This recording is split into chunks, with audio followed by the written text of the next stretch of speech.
And unmute us real quick, and yeah, we are now coming through on the live stream. How's it going, Mark? Thanks for joining us. Yeah, we missed last week. Came down with a pretty nasty little illness, so that was not fun. All right, so yeah, let's get Peter on here. He was checking the checking the volumes to making sure that everything's okay. All right, yeah, we are here for roundtable number 66, which is, as me and Peter were just discussing, a great number. No. Order 66, for anyone unfamiliar, is a high point of the Star Wars trilogy. High point, jeez. Really? High point? Oh, yeah, it's where justice is finally served. Genocide is committed. Justice across the galaxy for all the treacherous Jedi to be annihilated. Although there were of course a few failures there.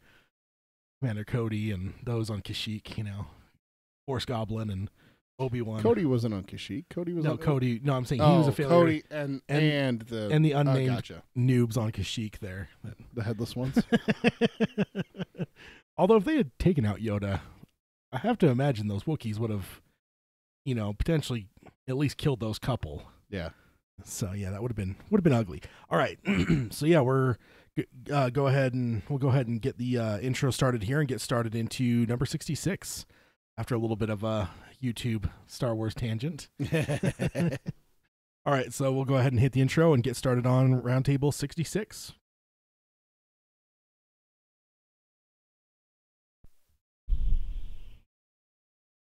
The Dark Tower by Stephen King.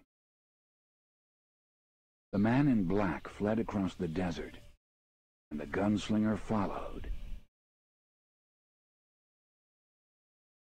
Go then.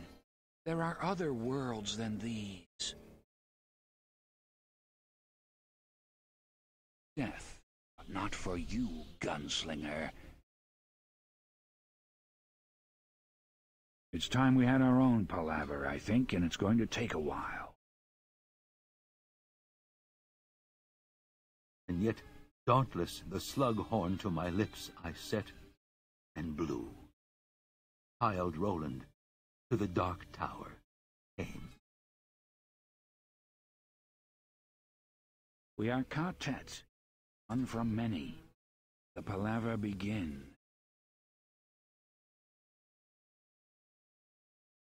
Hello and welcome to Dark Tower Palaver. This is our podcast covering Stephen King's Magnum Opus, the Dark Tower series. My name is Tad. And I'm Peter. And we're here for roundtable number 66. I guess we can say right off the top of the bat, the surprise we were hoping for didn't really pan out, but we still have that in our back pocket at some point. So, yep. we figured do a roundtable here and then we'll get back to book club next time. And as everyone probably can tell that follows us live, this episode is coming a week late, and that is because I got illness. You got Captain Trips. Yeah, and I think it was potential. I don't know. It's one of the worst I've had in a long time. It turned out to just be a cold. I actually ended up going to the doctors for it, which says something because I don't go to the doctors very often. Yeah. And no, it was just they said it was just a cold, but it was like one of the worst I've ever had, one of the worst coughs I've ever had. And even now, I feel like I have like a residual cough, and I honestly think what it is, I cough myself raw, and now my throat is like just. So like almost got that like itch. Yeah. So it feels like you have to cough. Yeah, but it's not that I'm sick anymore. It's just that my throat's freaking, I don't know, damaged from all the coughing last week.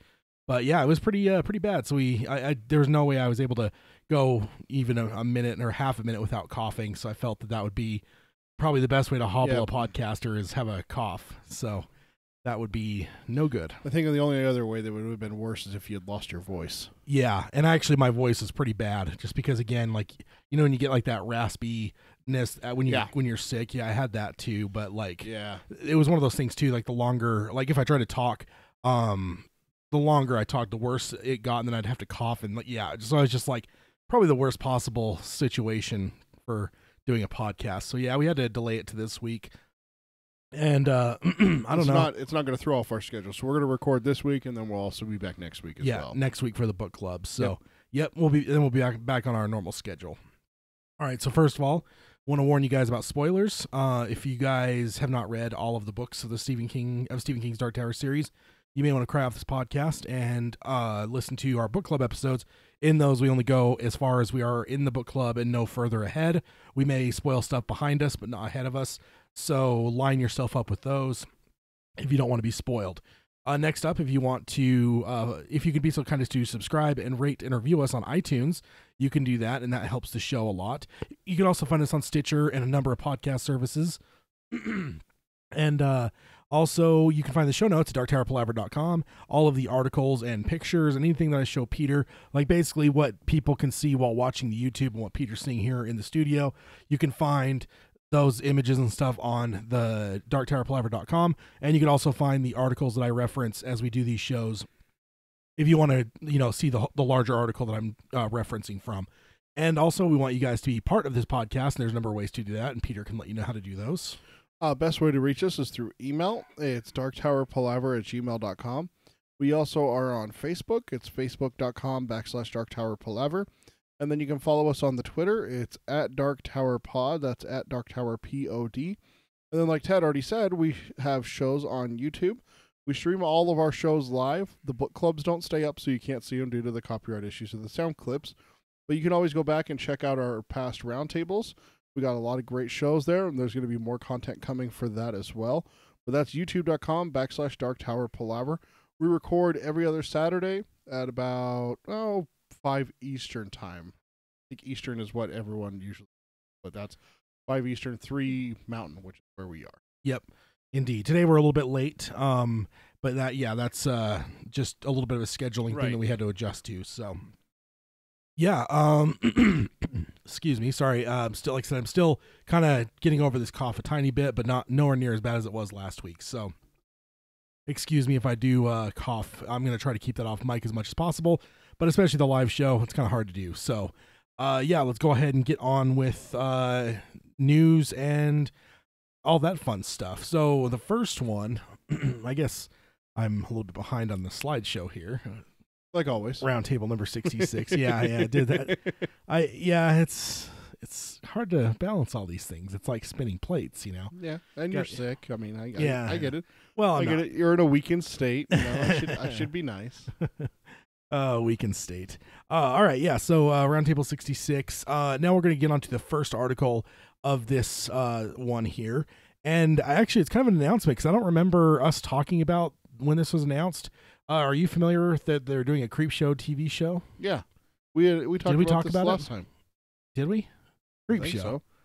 Yeah. Interesting. Yeah, I don't recall talking about it. Oh no, we didn't. No, I just read recently that they're bringing back Unsolved Mysteries. Yeah. That one I just read about. I was tying those two together. No, I didn't know that they were bringing back Creep Show. Yeah. Wait, is that the one with the monkey? Yes. No. No, so this is I was going to go back and do like a reverse engineer and kind of talk about the announcement of this show. The main thing to know is the executive producer, the guy kind of behind it, is actually a dude that's really big in a special effects and makeup company. So he's kind of the driving force behind it, and it's basically going to be kind of like an anthology. I almost feel like it is going to be kind of your almost like Tales from the Crypt type show where you have like different things week to week and stuff like that.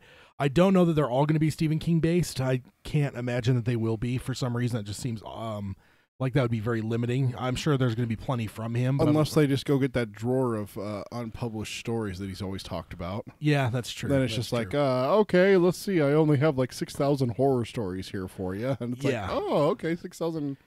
That's all? Oh, okay. I guess we'll make with it what we can. Yeah, indeed. So this one, though, this article I found interesting because it's talking about a very disturbing story. And this is from Chris Evangelista from Slash Film, and it was on January 17th, 2019. Mm-hmm. And Chris says, as a horror fan, there's not much that actually shocks or disturbs me, and I would agree with that myself. But there are exceptions. One of those exceptions is Stephen King's grisly short story, Survivor Type, featured in his collection Skeleton Crew. And as I will say, I love the word grisly. One of my favorite words. You actually have it like set up that if there's a sports injury that they call grisly, you get notified. Oh yeah, and I watch it. Yeah. Grizzly, yeah. It's just, I don't know. It's just one of those things that's I'm not like relishing in people's misery. It's just one of those things where it's just like, Oh, I'm not gonna see legs turn the wrong way in my everyday life. So you saw that one from the Cowboys game, right? Probably. Where the leg was literally turned like all the way around. Yeah. Yeah. Yeah, and grizzly is definitely one of those terms that they use almost exclusively in those instances. So I love that he calls the story grizzly. This goes on here and says director and special effects makeup artist Greg Nicotero is currently working on a new Creepshow TV series for Shudder, and one of the episodes appears to be an adaptation of Stephen King's gross out short story. And then he goes on here and here's like a little synopsis of said story. This is Stephen King's survivor type, a disgraced surgeon named Richard Pine ends up on a remote island in the Pacific after a cruise ship he was on sinks. Pine has no food, few supplies, and a bunch of cocaine he was smuggling. The character narrates his story via journal he is keeping, and we learn about his desperate situation. Unable to find food, he soon begins to amputate his own body parts and eat them. Oh. It's really disgusting to the point that when I first read it, I had to take breaks to avoid getting too grossed out. Unlike most of King's works, no one could adapt Survivor type into a feature film, but it'd make for a hell of a short, and that's apparently what's going to happen via the new Creepshow TV series. And then where is this being put on? Shudder. What's that? I believe they're associated with A&E or so it's like a cable channel. I think it's a cable channel, maybe. Yeah. Okay. Yeah. Or no, wait. I think they're actually associated with AMC. I believe I looked into it a little bit. I actually follow them on Twitter. They're always good with tweeting out horror related stuff. So, so that's the ones who are doing it. And this is from there's a little blurb that he gives from Production Weekly, and it says, and this is kind of where it's connecting the dots that yes, indeed, they're covering this story in this show. It says one episode will be called Survivor Type, and it'll focus on a character named Richard Pine, who is shipwrecked on a desert island, and while there, he reflects on his life and does the unthinkable in order to survive. That's kind of like the official thing that's been put out. So yeah, with the name being the same, the situation being the same, it's certainly something that we'll be seeing that story. I'm assuming then, since you didn't react until I read that you haven't read it. I'm assuming. So here's an interesting story. It's kind of interesting that this happened. So last Saturday, since we were initially planning on recording, and then I got the text from you on Thursday or Friday that you were just kind of possibly not. Yeah, because I was kind of on the downhill slope at that point, but I was trying to like let you know in advance, like, hey, it may not happen because it's just like I'm getting better, but I don't know how quick it'll happen. Yeah, if it was going to get to the point where, because I came from that, like the episode before that where we recorded was right at the tail end of my sickness as well, so I knew exactly what you were going through. My sister needed some help helping clean out my parents' basement, and we actually ended up finding a couple boxes of my old crap. One of which contains a book called Skeleton Key. Oh, really? I mean, Skeleton, is it Crew? Crew, yeah, sorry. Skeleton Key is something else in my head. Skeleton Crew. So I just recently found that book and realized that I bought it and never read it. Oh, okay. And it's sitting at my house now. So it's just kind of like, and now we're talking about it. So you're going to read it? Maybe. I don't know if I want to now. It sounds like a great story for sure. I think it would be interesting. I'd be really perplexed and intrigued to see how they're going to pull that off on television, even on cable. So here's a really cool thing. Shudder, is it Shudder, Shudder, or Shudder like your Shutter? No, Shudder. Shudder is available on mobile devices, Apple TV, Roku, Xbox One, Chromecast, as well as subscription via Amazon Video. Is a monthly or annual subscription. Shudder is also available as part of the VRV combo pack as of August 20, 2017. Okay, cool. So I didn't know that. Yeah, it looks like they started going towards streaming. So if we're looking for Creepshow, yeah, indeed. I wonder, how do you think they'll pull it off? I don't think it would be that hard. I mean, honestly, especially if it's doesn't look like it's actually like a cable channel. Yeah. It looks more like streaming. With the stuff that I've seen on streaming, I got a feeling that they're going to be able to get away with a lot there. Yeah, indeed. I mean, there's some pretty gruesome things that I've watched on streaming services. So. Yeah, indeed. Like, yeah. Yeah, like even Marvel stuff. That's Well, been even on like streaming. like Punisher season 1. I haven't had a chance to watch season 2 yet, Yeah, but season 1. I mean, even Daredevil stuff. There's a lot of gruesome stuff in that. Very bloody, very graphic. yeah. So I imagine. Mark in the chat says Skeleton Crew is awesome. And he believes The Mist is part of that collection. Oh, I think that's why I bought it, is so that I could read The Mist, because you were telling me that the ending in the book was very different. Yeah, And so I bought it. I think I read The Mist, and I don't think I ever touched any of the other stories, because I'm really not a huge fan of short stories. It just doesn't feel like I get my money's worth for me. yeah. Like, I had a really hard time doing Hearts in Atlantis. I think I read that one at one point because it's related to Dark Tower. Yeah. Is that what it's called? No, that one's not a short story though, is it? Is it I can't. I'm getting it mixed up with one other one. I thought that was a novel, but it might be a novel. I'm getting them mixed up now because there's two different short story books that I was looking at for Stephen King, and I think I picked up Skeleton Crew because it had the Mist specifically. Oh no, we actually did talk about Hearts in Atlantis not long ago. It does have a couple different shorts in it, but I think they're related and they're connected and related in ways. Yeah. Versus like some of the a lot of King's other collections of shorts, like they're not really themed, but this one I feel like there was like a connect, because we talked about it in an episode or two back. Hearts in Atlantis came up. Right. I don't remember why, but yeah, okay.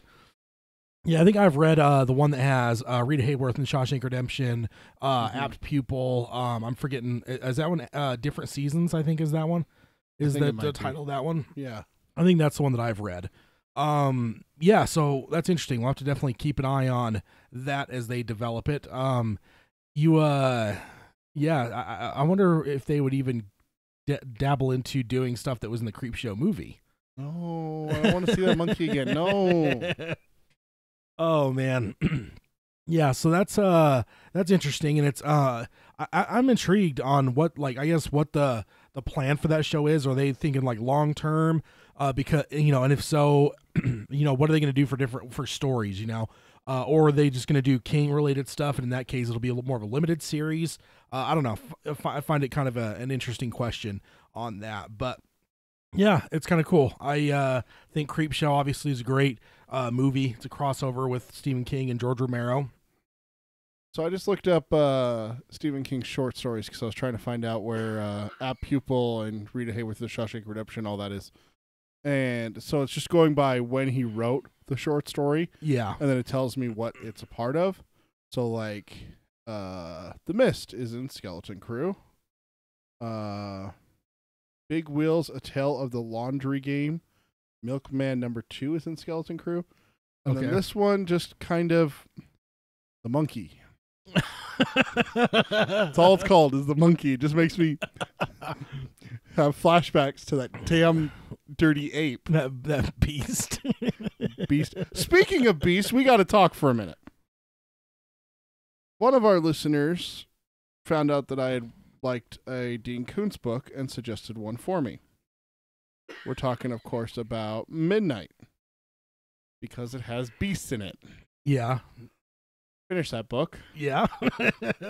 And? I did not like it. No, I did not. Now, because it's the worst kind of beast. See, like beasts like the monkey, like that's easy to avoid. Like, don't go to Africa to get, Congo, killer gorillas. I just don't do that. Don't go to, a lost island where they've replicated dinosaur DNA. I don't have to worry about raptors, beasts, yeah, of such. The book Midnight was worse because it was humans turning into beasts.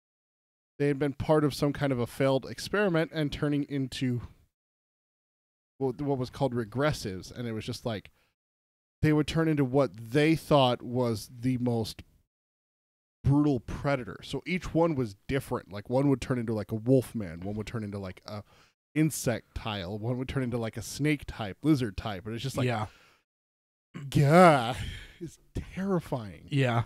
Well, what do you think of the book overall, though? It was okay.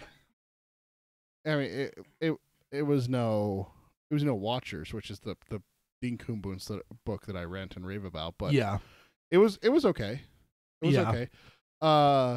Oh yeah, and Mark says in the chat, at people is different seasons with Shawshank, the body, and breathing method. The body, I forgot about that one. Yeah, and I always forget about that one. I don't know why. Yeah, Apt Pupil is definitely. I remember watching that movie when it came out, and I think that's probably what made me get that collection of short stories. Not to mention that it had Shawshank, which is obviously one of the greatest movies ever made, based off of that short story. Yeah.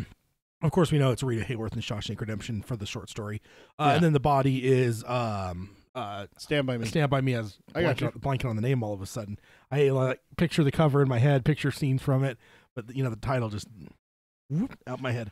So yeah, I think that's the only one that I've ever read. I will say I do need to go in and get into some of the more other short story stuff, because there's some pretty cool things. I feel like at times King comes up with good ideas that aren't necessarily like doable for a full novel. So, sometimes it's good to go dabble in those, because you can get like really cool stories that maybe just couldn't be fleshed out to 300 pages, Like The Monkey.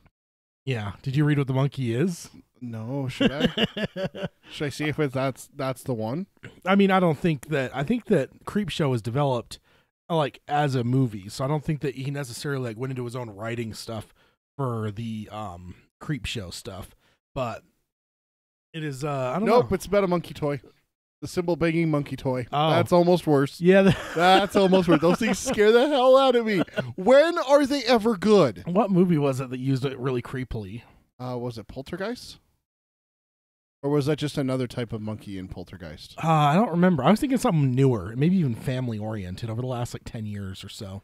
Oh, it was Toy Story 3. Oh yeah. Yeah, in the little daycare. It was the one that would watch, and when toys tried to escape, it would freak out. Yeah. And then push the button and then go catch the toy trying to escape and punish it. That's right. I remember them doing a really good job of making that a pretty creepy toy. It was freaky. Yeah, I will say I want one of those real toys though. Maybe I'll have to get on the eBays and get me one to put here on the desk. No. No. Or put it up on a shelf, and then just every so often when you come over, I'll like move it so it's not there. Yeah, Mark makes a good point. He says, I think his short stories are great, a lot darker and a lot more messed up, just like Survivor type. Haha. Yeah, because like something like Survivor type, like there's no way that he would ever do that as a full novel, even if he could come up with like a way to do it. Yeah. I think there's just part of him that would be like, I don't know that people want to read 300 pages of a dude eating himself. No. So like he would, put it more in the short realm, make it a little bit more quick and to the point rather than dragging it out, which would be really that could be that'd be a really hard book to read, I think.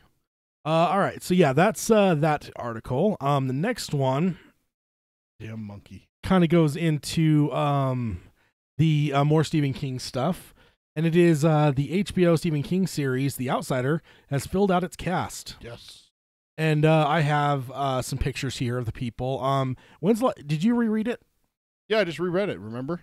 Okay. Because I went through my library. I actually just suspended my Audible account. I had been stacking up credits and I was getting a little bit close. I actually ended up having to spend a credit right before. Otherwise, I would get a new one. To get a new one. So you had six. You have six. I was really close to. I was at 5, and then I spent 2. And then I just sat there again and got back up to 5. And then I was just like, kind of like, why am I doing this? Like, I'm listening to older stuff again. Yeah. Like I went back and I listened to the Dark Tower series. I went back and listened to the Mr. Mercedes series, which of course led me right to The Outsider. Yeah. Because of that connection with those books. Then I'm starting to feel the pull to go listen to the 7 Harry Potters again. But I just spent credits to get Midnight. I got Nosferatu off of your recommendation. Oh, which cool. I started, but I made the mistake of starting it and then stopping after like 15 minutes. Yeah. And that was because of the hardcore history dropped. Yeah. Oh, so yeah. of course I had to stop and go listen to that. Yeah. And now I want to go back and listen to part 1 again. And I'm also considering going back and listening to Blueprint for the Armageddon. Because I found this random stupid YouTube channel called Oversimplified History. Yeah. I don't know if you've ever heard of it. Heard of it. Never watched it. Ridiculously stupid, funny history. Like, they did World War I, World War II, the American Civil War, the Cold War just came out. And it's just ridiculously stupid, cartoony, funny. Yeah. But I'm still, it's history, and I'm a huge history fan. Yeah. Especially of those 4 events. Those are kind of like really telling moments in history that, I'm directly affected by being an American and things. So it's just kind of interesting.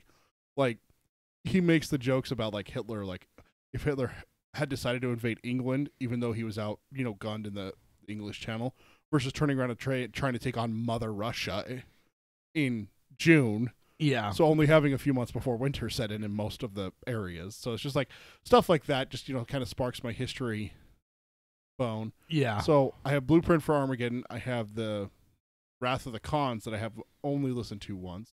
I still have all the other stuff that you gave me of his that I never gone back and listened to. Yeah. I need to get them put on my phone and listen to them. So then it's just kind of like, but I have Nosferatu. So it just kind of got to the point where I was just like, why am I paying $15 a month for something that I'm just not going to listen to for a while? So I just suspended it. You can do that. Yeah. Go back on when you want to. So something's going to have to draw my attention. I also double checked to see if like King had anything new coming out. Yeah, I've been looking into that. I'm not seeing a whole. I mean, I'm sure there's something coming out this year. He had something come out last fall. Yeah, but I felt no desire to go get it. I remember reading the summary and just kind of went. So I still had like 2 credits left over after getting your recommendation, Midnight, and a couple other things. So I think I went and got. Was it Firestarter or Carrie that I went and got? One of those older Stephen King books that I'm just absolutely in love with. Yeah. That I've never listened to the audiobook version. Yeah. So I think it was Firestarter. I went and got Firestarter. So now I have that. I think I picked up Ahsoka, the Star Wars novel. Yeah. Or did I pick up Lost Stars? I picked up one of those, I think. Okay. And so I got like 4 in the vault waiting for me to go listen to. I still have Nosferatu too. Yeah. And then I still have the poll of the 7 Harry Potters, which is 7 books to go through. So it's just like that. And then there's something else I was going to talk to you about along those lines. It was, I listened to Wind Through the Keyhole when I listened to my last Dark Tower read through. Yeah. And I'm also feeling a little bit of a pull towards it. Yeah. Because we talked about that 3 or 4 episodes ago. Yeah. Well, we talked about the sequel stuff last time, right? Oh yeah, we did. Yeah. So yeah. Last show. Yeah. We talked about it. So it's just like this like pull in all these different directions for me. So I just don't know what to do. I'm just kind of like I finished the Hardcore History on Wednesday. Yeah. After work. Like I sat in my car. Have you ever done that where you sit in your car for 20 minutes after you get home just to finish like an episode or a chapter or a book or something? So I finished the Hardcore History with Dan Carlin, and then Thursday I was just like, I should put on Nosferatu again. I was just like, so I ended up just listening to music Thursday because Thursday's my Friday. I'm off Fridays and Saturdays. So I got a decision to make tonight of what I'm going to listen to tomorrow going into next week. Yeah, indeed. Yeah, I definitely see, I don't know, I have that at times, bounce around between podcasts, audiobooks, and even music. Yeah, I'm kind of like in a spot where, I'm kind of similar, kind of in a spot where I'm trying to decide exactly what I'm going to put a lot of time in over the next little bit. Now, with this article here on The Outsider, so you might be able to be fill me in on some of these people, because I remember some of them, but not all of them, in terms of like the characters and who they are. All right. So with this one, I have, let me read this first little bit here. Yeah. And this is from Rick Porter from The Hollywood Reporter, and it came out on the 25th of January, which is only yesterday, right? Is it right? Is today? You said 25th? 25th? Yeah, yesterday. Okay. So it just came out yesterday, fairly new. And this starts off, says the crime drama supernatural thriller from Media Rights Capital previously cast Ben Mendelsohn in the lead role. The series, based on King's 2018 novel, follows a seemingly straightforward investigation into a murder of a young boy. As it progresses, a seasoned cop and an unorthodox investigator come to question everything they believe is real when a supernatural forces edge their way into the case. And I have to say, just with the way that that's written, it reminds me of Stephen King when he was spoofed on The Simpsons. There's a point that Marge runs into him. I don't even know what it is. I know he's at a table or whatever. And she asks what his next book is, and he's like, oh, what's your next horror book? He's like, oh no, it's not a horror book. It's just about this. And then he like starts to explain this really innocent thing, but then it just like gets more and more sinister. And, like clouds come up behind him, and it eventually it's obvious that it's like your average Stephen King story, but he like framed it like it's not going to be a horror. And then Marge's like, oh, okay, well let me know next time you write a horror book, and then walked away. Just the way that this is written, I don't know. It just felt like that. Like it just sinisterly became like Stephen King. Let's see. So this, we'll go ahead and just dive into it then. I have pictures up here. So the first one is Ralph Anderson, and the first article, or that first bit I read there, did let us know that he is indeed playing the lead, and we now have confirmation that with that he is playing Ralph Anderson. So, that's interesting. Ben Mendelsohn, you'd know, is director Krennic, right, from Star Wars. Oh, okay, yeah. I knew he looked familiar. Yeah, but without that white uniform. Yeah, he also played the king, the stuttering king in Darkest Hour. He's a really good actor. But yeah, I still haven't watched that. No, I still need to. Yeah. Man, I'm so far behind on movies, dude. Yeah, it's ridiculous. It's not even funny how far behind on movies I've gotten. Just like, I don't know what it is about me, but like, I'm having a really hard time committing to movies. I'm like, the perfect example of why is like, I wrote you the other day that I was watching Mission Impossible 6. Yeah. I was like, hey, I saw the Fallout's available. I went and watched it, and sure enough, I got partway through it and just, dude, I was ready for bed.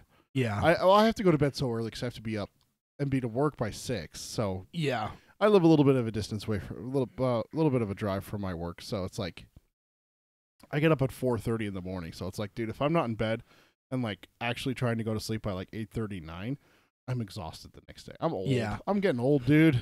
I'm getting old. I at some point tail end of last year, I watched the first like I think it's like something like 3+ hours of Once Upon a Time in America. And that's that's about 3 hours and some change before the intermission hit. The intermission hits at about 3 something. And I actually quit at that point watching it. So last night I actually threw on to watch like the last hour and some change. So it's like a 4 hour and 10-minute movie. And so I watched like the last hour or something last night, and I was like, okay, cool. And there's part of me that wanted to throw in another movie, and I did. And then I ended up falling asleep. So I'm like, turn it off. I'll watch it from the start again today or whatever. But yeah, I definitely feel you on falling asleep. But yeah, so what do you think Ben Mendelsohn here for Ralph? Not really what I expected. Ralph is a little bit more, not described as like fat or anything like that, but a little bit more rugged. Not rugged. No, it's not the right word for it. This looks like a guy that should be like developing like plans, like architecture plans, or a lawyer or something like that. Now this picture, like, is that because of his costume and stuff? Like, if you put him in like it's the jeans glasses. and yeah, but I'm just saying, like, look, this is just a picture I picked because it was like something that was kind of like detective-esque. This is what a detective could wear. It's a suit with a tie and everything like that. Yeah. I just don't, I picture him more of like a, maybe like a, not a trench coat, but that like, like that, not a duster, like a mid-thigh type of coat. Yeah. Where it's a little bit longer and everything. He's a hard-nosed detective, He lives in Oklahoma, for crying out loud. Yeah. So. And yeah, maybe my picture is not perfectly reflective, but I think overall the him being cast is exciting to me because he's a really good actor. He's a really good actor. I'm okay with him definitely as an actor. I'm just worried that I thought this was like a shot from. Oh no, this is not. This is okay. This is all of these are going to be pictures I just pulled from. Gotcha. From something completely different. That makes it a little bit better than I was worried. That's what they were making Ralph look like, and I was like, that's too bookish. No. He's a street guy. Yeah. Yeah, no. I'm sorry to be more clear, everyone that's watching the YouTube, and the pictures I'll throw up on the show notes too will be the same. These are all just ones I pulled from the people's IMDb's, just kind of went through and sifted through and tried to find something that was like something that would give you an idea who they are. Okay, now before we go on to the next one. Yeah. This is a conversation we've had before. Mm-hmm. And also it removes any aspect of crossover. Holly? It's Holly. So any crossover with the Mr. Mercedes thing. Mm-hmm. But it's just funny because this is literally a conversation we've already had in the past. I will say, before we even jump over to it, that I am a huge fan of this person. When you watch Bad Times at the El Royale, you'll see her. She was also in Widows, which was a really good movie. Widows, that one was one that came out where the wives basically are left after their husbands are killed, right, and they have to like finish the crime that their husbands were setting up, right? Right. So she was in that too. Who's the guy that's in that with them? It's a bigwig actor. Isn't it? Liam Neeson's in it for a bit. Is that one? He's like the main lady's husband. No, there's the guy that stays with them after, like when they're actually trying to complete it. Like it's in it for more than the very first 5 minutes of the movie. Yeah. It's the dude from Get Out. The guy that gets like the one that's like being brought to the house at Get Out from Peel? No, that's the director. Oh, he just directed it. Yeah, I still haven't seen Get Out. Oh, okay. Again, behind on movies. Yeah, I'm way behind, dude. But this, I'll go ahead and get on with it then. So this is Cynthia Erivo. I'm not sure how you even say her name, but she is an extremely talented actress. I am excited. Honestly, this excites me, but as you can now see if you're watching on the screen, she is black. So now I guess, like I said, it's the same conversation we already had with Roland a year and a half ago. So it's just the same conversation. Definitely probably not what the book portrayed. I wonder if they're going to do all like the nervous tics and everything like that, like Holly is in Mr. Mercedes and obviously in The Outsider. I wonder if they're going to go away from that now because of that, where she just is like a PI at this point. I'm not sure because I feel like, and that's why I gave the two pictures I did, because she can do a more traditional look, but she can also like in Widows, she has a look on the left. Okay. And she's like just like this like struggling single mother, and she's like super like, you know, like she's doing like babysitting as well as like working as well as like trying to raise her kid, and she kind of gets brought into the whole thing. And I think she looks pretty much like she does in that left picture. The right picture, I'm not sure what it's from exactly, what era or whatever for what movie she was doing. But overall, I feel like they might still be going with like Holly tics. Are they calling it Holly Gibney? Yeah, it is. Okay, that's not confusing in the slightest to people watching both shows. Yeah, yeah, but it does indeed remove any aspect of like, oh, this is a continuation of, or connected in some way. Yeah, because we do have an actress for Mr. Mercedes. That's Holly, right? Yeah. I've only watched the first season, but yeah, she was definitely in there toward the tail end of it. I don't know what my problem is. I cannot remember much of that series. Really? That season? Yeah. And I know the season 2's done. Yeah. But it's just like, I'd have to go back and rewatch season 1 before. Yeah, I would say anyone that wants to get a kind of a feel for her, watch Widows, and but definitely watch Bad Times at the El Royale. I think she did an incredible job. It's kind of a movie that it's like almost like you'd say it doesn't have a lead in a lot of ways, but she's certainly one of the characters that is one of the more central figures of the movie, and definitely one of the ones that kind of carries like a lot of weight, story wise, right? So she did a killer job in that. Like when I saw the name, I didn't recognize it because I wasn't super familiar with her yet. Like I've seen her in those two movies, and I liked her in both. But until doing the setup for this podcast, I was like, oh, cool, it's her, and yeah, that's her name. But yeah, she's definitely one that I'm a huge fan of, being fairly new to her. So yeah, I don't know enough about her. I mean, she looks like she's right about the age type to be the perfect Holly for us, especially one that would be after the trilogy, right? Like, so I mean, like, if The Outsider's doing its own thing, that's going to be fine with me, honestly. Yeah, because where Holly was, and this is getting into like kind of like a few episodes back where we've talked about it, is like, are we going to be looking at like spoiling other Stephen King stuff? And I know a couple people have given us their opinion on that, but not everyone has weighed in, so we're still going to keep the gloves on for a little bit, right? And I mean, ultimately there's still an element of the fact that Holly's in this is kind of a spoiler a little bit for The Outsider. I don't know that we've even mentioned that up to this point. I guess that's a fair point, yeah. But honestly, it comes to those things where it's like, how do we talk about something like this? Yeah, without like casting, without talking. Yeah, that she does show up in this. Yeah, so. And it's where she was at the end of the the Hodges trilogy. The Hodges trilogy. Finders Keepers is the third one, right? No, that's the second one.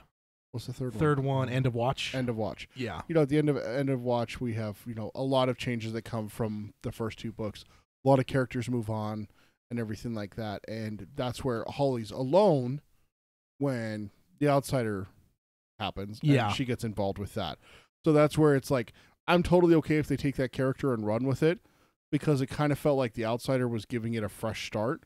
Yeah. Whereas End of Watch really felt like it was, okay, this is the end of Watch. This is the done. But then Outsider, and that's one of the reasons why you really wanted me to read it, because you know how much I liked her. Yeah. And so that's where The Outsider kind of sparked and made some, not hints per se, but I could see where if a show decided to take this and run with it, that it may happen, and I would love it. I really would. I think it would be fantastic if they took these characters, especially these first two that we haven't even gone into anything else. Yeah. These first two characters together, if it was her and him, they would probably be the central characters of the show if Right. the show goes on past the book, right? Right. Like, I don't know how much some of these other characters. Yeah, and that's what I was trying to say, and I wasn't spitting it out. That's what I'm talking about. Is if it goes past, season 1 or 2 being, the book, Yeah.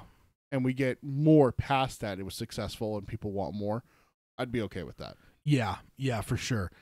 Okay, so next up is going to be the actor's name is Bill Camp. It's one that I've become familiar with recently, and he is playing Howie Gold, the lawyer, which actually ends up being he's a fairly decent part in the book. I kind of remember him being fairly because he felt like me a throwaway character to start, but then as the book went on, I started to realize like, oh no, this dude's sticking around, and he's kind of a big player in the whole thing. Yeah, like, he is. He's a big player that brings a lot of things together for it to work. And so Bill Camp here was in this. I think this is from the show The Night Of. It was on HBO, which is a really incredible show. I'd highly recommend it. But he's also in the Looming Tower. I think HBO or Hulu did. And that's based on a book that's kind of like the lead, and it's basically showing how the FBI and the CIA and they're not working together kind of failed to stop 9/11 from happening, despite both of them, if they would have just pooled their resources, they could have stopped. They could have seen it coming, basically. Oh, I gotcha. And it was a book. I actually read it damn near like close to our senior year. The book came out, and it went into Pulitzer Prize. Oh wow. So it was a really pretty well regarded book. And they did this TV show, and it had a is it Jeff Daniels from Dumb and Dumber? Yeah, he's the main guy in it. Oh, okay. And yeah, Bill Camp plays like one of the CIA CIA dudes, like goes to like places in the Middle East and stuff, and he's an agent. Yeah, he's kind of like he's like like boots on the ground type stuff. He's the Ethan Hunt. I'm sorry, just watched Mission Impossible. It's sitting here on your desk. Probably more of like the facilitator, like not necessarily like the young whippersnapper that's going to be like going in the front lines, but like the dude that's like holding the leash of the guy that's Ethan Hunt, I guess. Like Alec Baldwin, like the secretary kind of guy. Closer to that. Oh, okay, I gotcha. But like he's like the one that rather than being at like Langley, he's like the dude that's going to be in like Yemen, and like briefing the guys that are going into Afghanistan. Yeah, briefing the guys that are going into Iraq and stuff like that. But Bill Camp, he's definitely like a character actor, but he did a great job in both of those. So when I saw his name, I was really excited. So I'm just like Mendelsohn, Cynthia, Bill. Like so far, I'm like loving it. So like with these characters here. Yeah. So the next one is Jeannie Anderson, which is Ralph's wife, correct? Yes. And that is Mare Winningham is the actress's name. I'm not super familiar with her. I can't remember. I think I looked at her IMDb a little bit, but she ends up playing a fairly decent role. I feel like she's kind of she's important in the story. There's a lot of to give you a little backstory. There's like Ted read in the little synopsis before. There's a murder, and it starts off with just like a regular like investigation, and it takes a left turn at one point. Yeah, which is where Holly has to get involved with the left turn part. Yeah, and there's a lot of it that is done where Ralph is not. It's a small town, so there's not a huge police force. Yeah, so it's not like this is like Chicago or L.A. or New York where there's a captain and 6 other detectives and a bunch of squad guys and the 3 district attorneys, the district attorney and the 2 assistant district attorneys playing parts. It's mostly Ralph trying to figure this out by himself. He works closely with the district attorney, and I'm assuming Bill Samuels is one of the characters in this. No, he's actually not one that they have announced here. Oh, interesting. This is a small batch that they have announced. Oh, okay. So she is kind of like she's in the book. She's almost like Ralph's partner. Yeah. Like, I feel that's the way to look at it, is that she's hit not only his moral compass, but like he bounces ideas off of her. Like he comes home after where the left turn takes, and he's just like, this just doesn't make sense. Like, and then he literally lays out A through Z And Yeah. she's like, okay, well, take me through it letter by letter, Yeah. kind of thing. So it's like she actually does look like she plays a pretty big role if they stay close to the book, obviously. Yeah. Yeah. Totally. Indeed. Now the name is familiar with this next one, but I don't recall who's Claude Bolton. Claude Bolton is. Do you remember? I do, but spoilers. Okay. So So Claude is being played by Patty Costadin. So Claude Now- Bolton has to be a rough guy that's been in and out of prison for most of his life, and then he cleans up his act. Does that ring a bell for you? Ish. It's been a bit since I've read it, but Mhm. do you recognize the actor here? He looks very familiar. He was in Edgar Wright's last two of his trilogy. He was one of the cops in Hot Fuzz. One of the ones that's constantly. Oh, is he the idiot He's one of the two. Yeah. with like the side chops or whatever And they are? then he was one of the main dudes in World's End. He's one of the okay. 4 friends. He's one of the 4 friends. So yeah, he's World's End, man. I watched it that one time and I did not care for it, so I've never revisited it. I love Hot Fuzz and I Yeah. love Shaun of the I want to Dead. revisit it. I feel like it's one that is maybe not as good as Hot Fuzz, but I still think it's good though. Well, I just mean, need to how watch it good? again. How good do you have to be as good as Hot Fuzz? Because Hot Fuzz, You have to pretty much walk on water. in my opinion, Hot Fuzz is up there with some of the best satire movies of all time. I mean, I'm talking like Monty Python and the Holy Grail. Oh, yeah. Airplane. I honestly, right there, just those two. I put Hot Fuzz in the same breath as those two. Same realm as them, and that's there's especially for the 90s on. I don't think there's a better action movie satire. Yeah. Like Naked Gun was good. Okay, but what about satire or just comedy in general? I almost think it's one of the Oh man, I even think comedically, Monty Python, Airplane, and Hot Fuzz. I think that's like for me. I know comedy is the most objective thing there is. comedy definitely. but, like- well, because I have a hard time with that. Because I'm sorry, I'd put Ace Ventura almost over any one of those.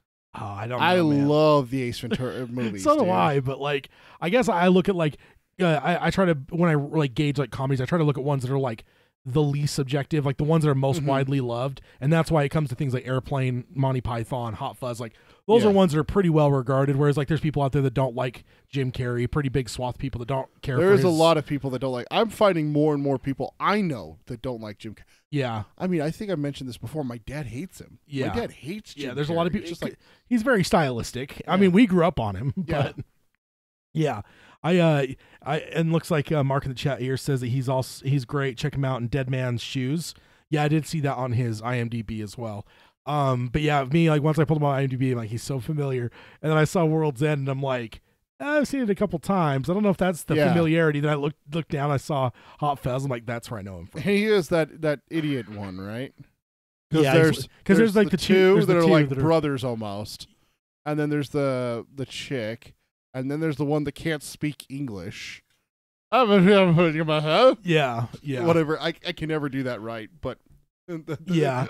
He's the one with the mustache, isn't he? yeah, and it has the dog. Yeah. It's like when he drinks the beer, he's like, you got a mustache. Like, I know. No, that's the other guy. That's one of the brothers guys. I think that's who he is. I Oh, think he's one of the that's- brother guys. I think then. he is, yeah. Okay. Yeah, I think he is. That makes sense. Yeah. Yeah. He's kind of got that face. I was thinking he was the idiot one, the one that. What? Oh, Oh, that yeah. guy. Yeah, I'll have to watch it. I mean, I have to watch Hot Fuzz again anyway. It's been a while, but it's one of my favorites. Okay, so next up is going to be Mercy Maitland. So this is the wife to the suspect. Yeah, the main perpetrator, not perpetrator, the main suspect. That's the best way of putting it. Terry Maitland is accused of killing the little boy, and that's where Yeah. that's what the story revolves around. Yeah. And that's covered in the first like page of the book, I Yeah. think. And So- this, her name is Julianne Nicholson. She looks familiar. Julianne Nicholson. I'm trying to remember because I looked up all these people on IMDb. Some of these actors have worked. These people have worked on a lot. I think the big one that she had done recently was she was in I, Tonya. She was also in Black Mass, which is one that I've seen. I'm forgetting what her role is in that. But she's been around for a little bit of time. I don't know. That's the one I thought he was in Hot Fuzz. Oh, okay. Not yeah. him. Yeah, you got a mustache. I know. Okay, that makes more sense. Yeah, yeah. Oh, and looks like she's actually somewhat at this actor, has been in. She was in Storm of the Century miniseries in '99. Oh, She played Julianne Nicholson, right? Yeah. So she's a Stephen King alum. It looks like, which is always good to see some people repeating in their Stephen King stuff. But yeah, no. So she's kind of a big role in the story. Yeah. So the next one here is State Police Detective Eunice Sablo. Yeah. And this is being played by Yul Vasquez. Hell yeah. Yeah, I remember some scenes with him that I enjoy. So I'm not super familiar with the actor. I think there's maybe some things I'd noticed or like recognized, but not enough to like, I don't know, like to be like super. He looks very familiar for me. Yeah. But yeah, no. So this is this is Yul Vasquez playing Sablo. Next up is going to be Alec Pelly, and this is one of those ones I knew the name, but I can't recall at all who this is. Howie Gold's private investigator. Oh, okay, and this is Jeremy Bobb. That fits. So Alec Pelly is okay. So Howie Gold is. Once you mentioned that, I do remember he had the investigator. Howie Gold is the defense attorney for Terry Maitland, who's accused, obviously, of the crimes that happened before the book starts. Yeah, the book takes place from the moment they go to arrest Terry, and they have some flashbacks to the investigation and everything like that. When Terry gets arrested, Howie Gold gets called because they were co-coaches in the Little League teams. And Alec Pelly works for Howie Gold. He's a retired police officer. Yeah, that's right. Who ended up finding out that he put away 3 dudes for life, then had the 3 convictions overturned. And I think there was something tragic. One of them died right before he could get out or something like that. So he works for the defense now. He kind of flips sides and is all gung ho for proving that, hey, the cops aren't doing their jobs and stuff like that. Yeah. Okay. And then the last one that we have is Jack Hoskins is the character's name. Yeah. Detective Jack Hoskins. Oh, okay. It didn't say that. Yeah. And this is Mark Menchaca, something like that. I'm not sure how to exactly say his last name. Yeah, he's one of the other detectives with Ralph. Okay. All right. If that rings a bell for you, I don't know if it does. Vaguely, yeah. I do need to reread it. That's for sure. So that's who we have in this article. Now I am going to speculate a little bit, because when we talked at some point in the past, a couple episodes ago, we talked about the person directing the first couple episodes is also an actor, Jason Bateman, and the one article mentioned that he might be playing a role in the show as well, but that was, and at this point we had no confirmation of anyone playing anyone. We didn't even know who Ben Mendelsohn was playing. All of a sudden, the leads were is he going to be playing Terry? Is he going to be playing Ralph? Who's the lead in this story? So my speculation, and this last slide is purely speculation, I believe that Jason Bateman might be playing Terry Maitland. It's possible, because if he's directing the first couple episodes, I feel like that'd be kind of an interesting thing to throw him in that role as the perpetrator or the suspect of the murder. But I have no I don't know, verification. This isn't even a rumor in the article.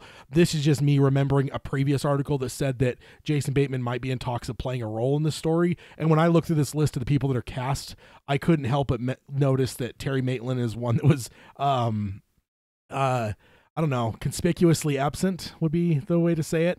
And it just made me think, why would you leave out such a big role, I guess? Mm-hmm. And there's just part of me that's I wonder if Jason Bateman would play him. And I don't know. It's entirely possible. Looks like since this article came out, they actually updated the casting on IMDb. They have a Bill Samuels now.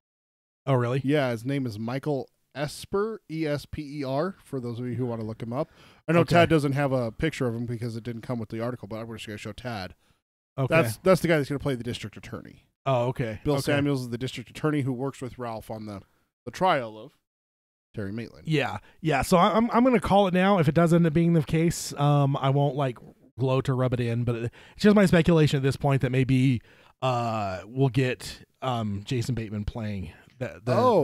That Mark Menchaca guy that's playing Hoskins, the one before this one, he's in Ozark with Jason Bateman. Yeah, makes sense. That's right. Yeah, he has a fairly decent role in that. So that's it for that. That's pretty cool to see that going forward like that. Yeah, and I felt like since we'd both kind of read it, you've read it twice now. So you're a little bit up on it from me, but I think we both enjoyed it quite a bit when it came out. I just couldn't pass it up again once I hit that end of watch and yeah, like I was saying before with like the conclusions and everything like that happens there with that trilogy. Yeah, and then to go like you were talking, we were talking off air right before we started about King of the Hill. I was just making sure Tad knew that King of the Hill was on Hulu now, and he's like, "Oh yeah, I've been watching it. I'm in season 10." I was like, "Jesus, how long has it been on? How long was it on the air?" He's like, "Oh, 14, 15 seasons. I didn't watch that far." So it's nice seeing like an old show that I was a fan of, and now watching new content for it. New content for you. New obviously. for me. Not new. King of the Hill has not come back. Trust me. Not yet. There's rumors of it. There's rumors of it, but not yet. I that's why I'm saying this is because I didn't want to start that with us.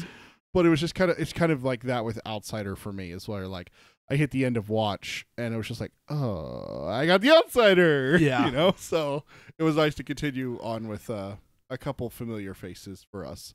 But I'm really excited. I think it's gonna be and ultimately it's on HBO too. HBO, because that's the ultimate thing. Is like Netflix is doing a good job, and I think they have a decent.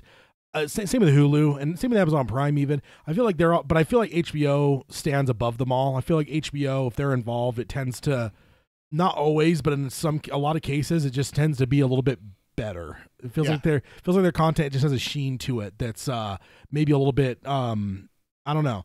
Maybe it's just marketing. Maybe it's just one of those things that you kind of think the HBO is more like legit or whatever. But I do have that in my mind where I'm like Dark Tower. If somebody came to me and asked like, "Hey, where would you want Dark Tower to be?" I'd say HBO. Just because it feels like with HBO comes just like an element of like, I don't know, just a little bit better prestige. Yeah, the prestige is the right word. Yeah, that's exactly the word I was trying to think of. I feel like there's a prestige with HBO stuff in general. I had this conversation. I think it was with my wife. I had this conversation where it was when all the Marvel shows were getting canceled on Netflix, and she said, "So why are they canceling them all?" Like she's watched most of them.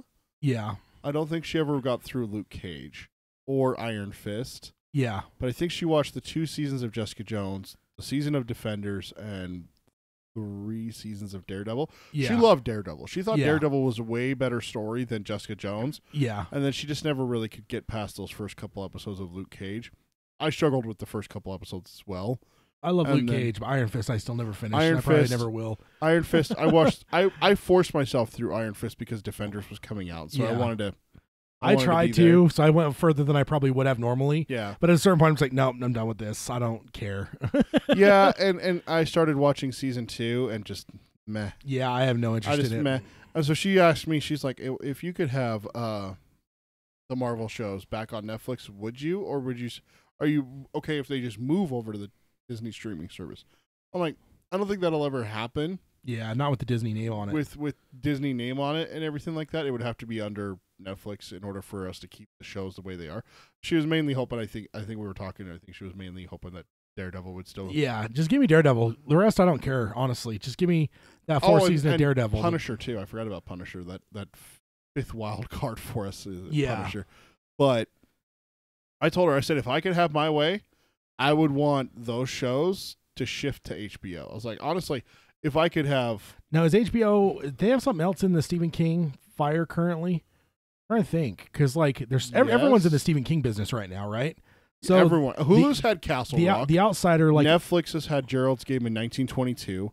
But Amazon is rumored to be starting, but even upcoming, right? Like even coming down the pike. So it's that's what I'm saying is Dark Tower is supposed to be coming to Amazon, and now HBO is supposed to be getting The Outsider. Yeah. So that literally covers almost all of. But I'm just saying, like, is The Outsider their first in this new Stephen King golden age? Is The Outsider HBO's first foray into King? Yes. Okay.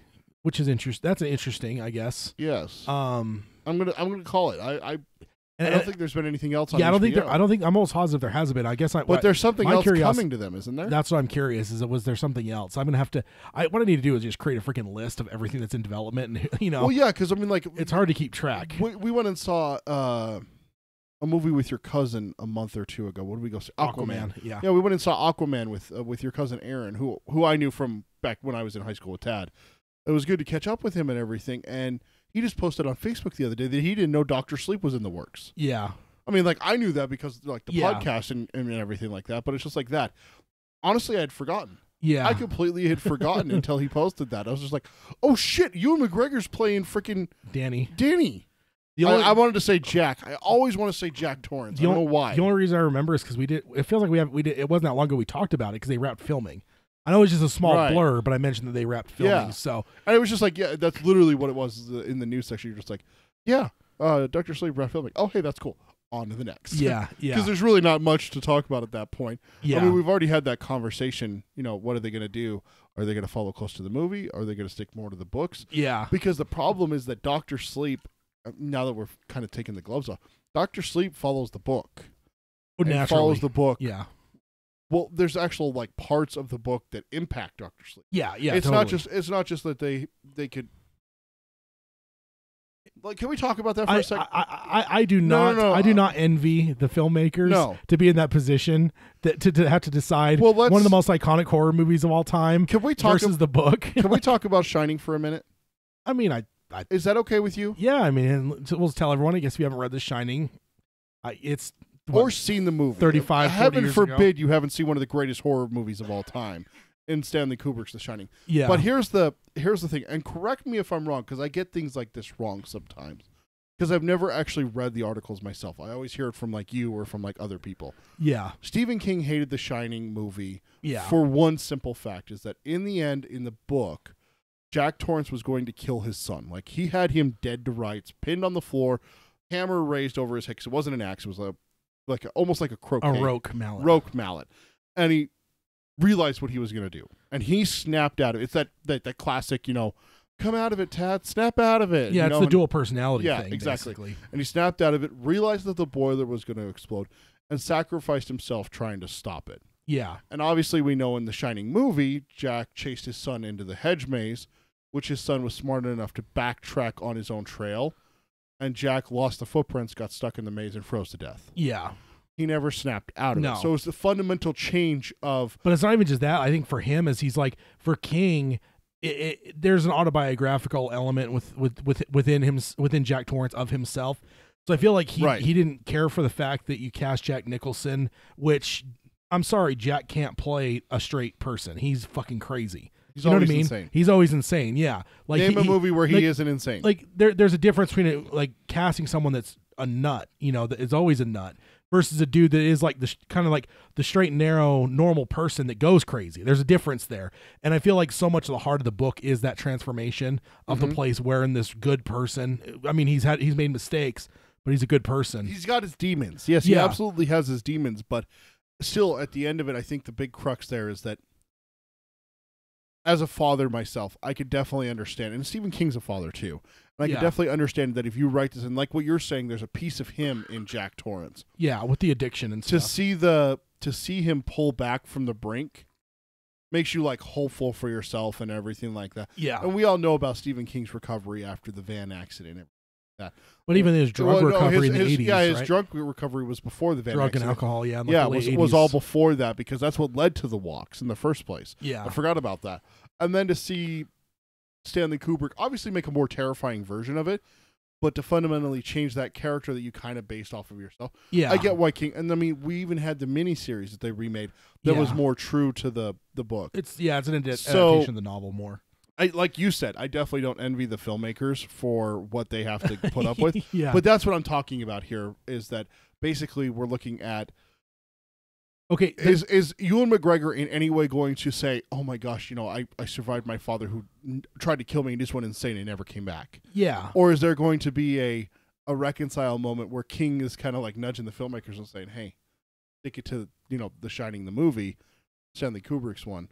And well, there's also elements of the character, right? There's like there's Halloran in the movie is just killed very quickly and without circumstance. Yeah, because like in the first part of Dr. Sleep, Halloran actually plays a role in Danny's life post The Shining. He's kind of becomes the father figure to him like a afterwards. mentor. Yeah. Not to mention, I think the ultimate thing is the hotel itself.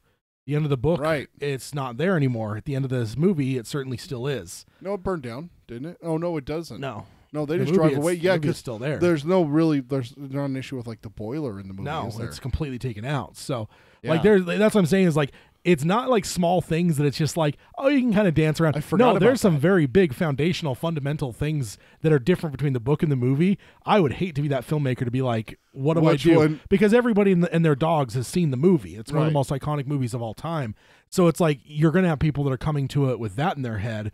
Plus, you're going to have people. Plus, your entire basis of your book is based off the foundation of the other book, which is I don't know. Yeah, I It's not a good place it's to be. no fun. I'm interested to see what they'll do, but I don't know. It should be fun. Thank you for letting me talk about that. It's been bothering me for actually a little while now.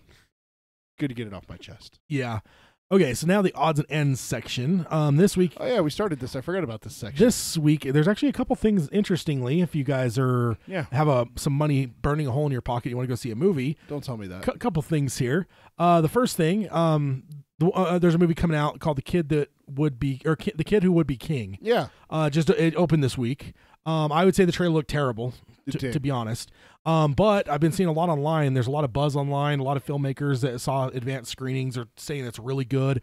And it's basically kind of like what they're saying is it's like a dying breed of like just great movies that are kind of like made for kids, but like that adults can appreciate as well. A lot of shit we grew up on. Home Alone. Like you don't get movies like he's like, and a lot of filmmakers like you don't get movies like this anymore. And they're like there's a reason for that, but here's a good one that's coming out. You know, if people don't go see it though, you're going to see the end of this this genre, right? So you're talking like Homeward Bound. What were A little bit, yeah, a little bit. like adventure movies. Yeah. Like kid adventure movies where an adult can still go enjoy themselves for 2 hours. Yeah, like Or an this, hour and a like half? this one. The one that came to mind for me is Kid in King Arthur's Court. Oh yeah, hell yeah. I mean, something like that from the 90s, right? Like, it's just feel like in the 90s, that was a cottage industry of like, hey, we're going to make, just movies for fucking kids. Like that, and like it feels like. Have you noticed that isn't as much of a case anymore? It's I like mean, you have like things like your Pixar event movies. Yeah, the but animated movies and stuff like that are always still happening. But I where's mean, your like, non-animated? But even look at like what Disney's doing, like with their movies. I mean, we've already had a live action Jungle Book. Yeah, but those are playing to older people in a lot of ways. A lot of ways it is, and that's what I'm saying is like that us, right? we're, Lion King, our age group. Oh hell like, yeah! You better believe I'm going to be there opening day, and holding now, my daughter up. Yeah, but see, the thing is, at the truth of it, you're going for yourself more so than your daughter. Damn right. Because we grew up on that. You want to know? So I don't think that's a movie that, like, to be fair to Disney, I think the kids will be able to enjoy it, but I don't think their main thrust of that is like, let's get fucking kids out and get them excited. It's like, you're right. Let's get that 35-year-old person that saw the original out, and if they have kids, they're going to bring their kids. Look, and here, like, great. Let's use this. My daughter's a 6-year-old kid, right? Last year was the first year that we really started taking her to theaters because I'm a decent human being, and I'm not going to bring someone who's going to be running around and can't sit through a 2-hour movie. Yeah. The last 3 movies I've taken her to were Ralph Breaks the Internet, Wreck-It Ralph 2, Into the Spider-Verse, and another cartoon like that. Oh, my wife took her to Hotel Transylvania 3 when I was recording with you one night. Oh, okay. Over the summer. So, literally 3 animated movies. Animated, yeah. But like, where's your live action? Like, we grew up on where's action a Kid family in King movies. Arthur's Court? Where's Rookie of the Year? Angels in the Outfield. Angels in the Outfield. Shit like that. Even Mighty Ducks. Yeah, I Mighty mean, Ducks. Like, that used to be literally like there was a whole corner of the market that was about live action movies that were kind of geared towards kids, but also ones that adults can go and enjoy. Mm-hmm. And basically, this is just a cut from that fabric, basically from a lot of these things I'm seeing online are saying. And they're just saying like, hey man, if you could support this, go support it, because otherwise you might not see movies like this. And right now it shows an 86% on Rotten Tomato. Now that's kind of surprising. You're not wrong. That trailer looked like hot garbage. Yeah, it did look terrible. But the one thing I didn't notice in the trailer is the Dark Tower alumni Tom Taylor is in it. Oh, is he? He is. Oh, he nice. plays Lance. Are you serious, Lancelot? So I felt it would be worth mentioning that our boy Jake, and also how fitting is it there that it's a Arthurian movie, right? Yeah, and like there's part of me that's like, okay, I might go see it after I've been seeing some of the tweets, but then now with Tom Taylor, I'm like, yeah, sure, I'll go see it. You have got to text me and tell me how it is. Yeah. Now, the other one that I wanted to mention is Serenity is the other big movie that came out this weekend.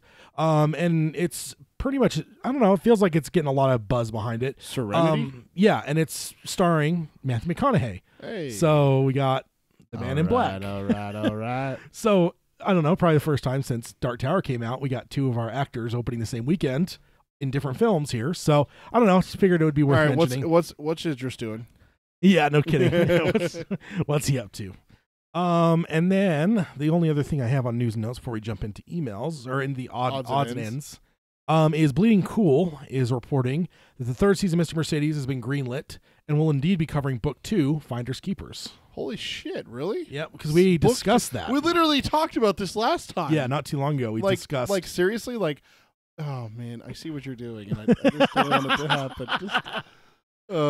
Yeah, so they're, we're gonna, which is interesting because I brought that up a little bit, like, I don't know, not anger, but there was a bit where I'm just like, why the fuck are you skipping book 2? Like, yeah, let some time build to let that third book have, Brady have Brady come back. It brings some weight to it. Yeah. But they wanted to kind of just skip that and just go straight to book from 1 to 3, and now they're going back to 2.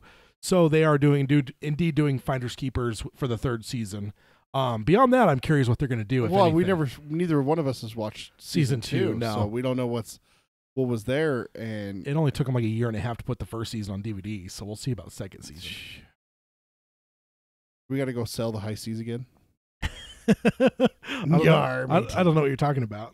Yeah, I plead the fifth. And the other thing that pisses me off for Mr. Mercedes is the first season they put it on DVD but not Blu-ray. What the hell? What year are we living in? I know. I'm like, do they put it out on VHS too? I'm like, did you guys not record it in like 1080? Like, it's just, I don't know. That's just collector in me that's complaining here. Don't mind me.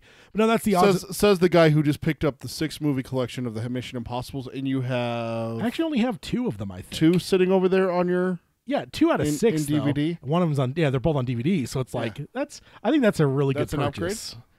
Well, I have 2 of the 6, and they're both on DVD. No. Here's the thing. I understand upgrading. I do. I get it. I understand moving from DVD to Blu-ray. It's a big deal for you. And Plus, these have all digital. Plus, they have all the digital copies. I understand. But here's my problem. This is where we get into the crux of the matter for your addiction and your problem. What are you going to do with those 2 movies? Oh, I don't know. Get my point exactly. Get rid of them. I don't know. Do you want them? I guess. Which ones are they? The first and probably the Brad Bird one. Most if you likely. try to give me number 2, I'm going to punch you in the throat. No, I don't. I have 2 now, but no, throw it away. I didn't have 2 before. Are you going to do like I did with that Batman collection that I bought? Threw away the 2 bad ones. It came back to bite me in the ass though, because my wife was like, "Okay, I've heard about how bad Batman Forever and Batman and Robin are. Let me watch them one time and see how they were." And so we went to go grab my 4-movie pack that I bought from Walmart because it had all 4 of the older Batman, the 90s Batman movies. And I literally taken those 2 discs out and thrown them away. And she's like, "Oh God, how am I going to watch these?" And we ended up watching them on your HBO account. And you got pissed at us. Yeah. She's like, "I don't want them knowing that I think they want them thinking that I like these or that I watched them." I watched them. Exactly. I was just thinking about that recently. I don't know why. Yeah. Like over the last week and a half or so, I was thinking about that. I'm like, oh yeah, they watch those movies on my HBO account. Speaking of HBO, I got to sign mine up again. I got Game of Thrones coming up soon. I know between being sick and everything, like I'm already done with all of it.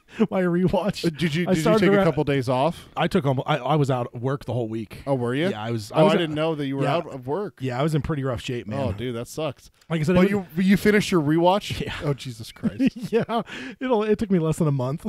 God, I'm not doing a rewatch. I can't. Oh, dude, I'm glad I did. I need to figure out my watching situation because right now I need to get like a tablet or something and get a nice pair of headphones like what you got here in the studio, something like this. Yeah. So that I can watch stuff without subjecting my daughter to it. Yeah. It's honestly the reason why I haven't watched a lot of this stuff, a lot of movies and stuff like that. Cause like, seriously, I want to watch Get Out, but it's a horror movie. And my 6-year-old daughter she's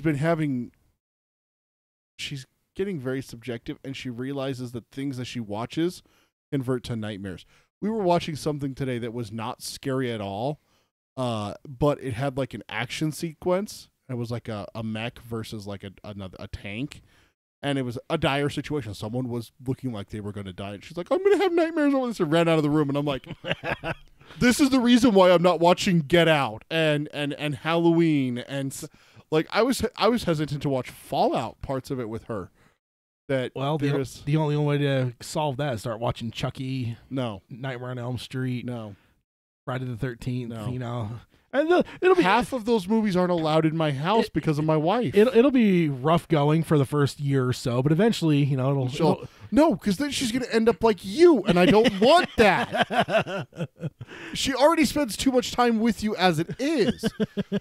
You know what the funniest part, and I haven't told you this. So we have our Xboxes. I have mine set up to whenever you come online, it tells me. Yeah. It's like, oh, there's Tad. Seriously, she's gotten seriously like freaking attitude with you. Like, it'll pop up and say, Tad is online. And she'll be like, Tad, get out of here. You're blocking my show. I'm like, kid, jeez, lighten up a little bit. Go. Oh, well. Although I do have to say, your bacon pig plan has backfired. Yeah. She wholeheartedly embraces the fact that bacon comes from pigs. Yeah. And so the kid is a fiend for bacon. Yeah. She's an absolute fiend for bacon. Like, nothing wrong with that. We were watching a Minecraft video the other day, and she's like, bacon! And it was a pig walking around. I'm like, oh, good God.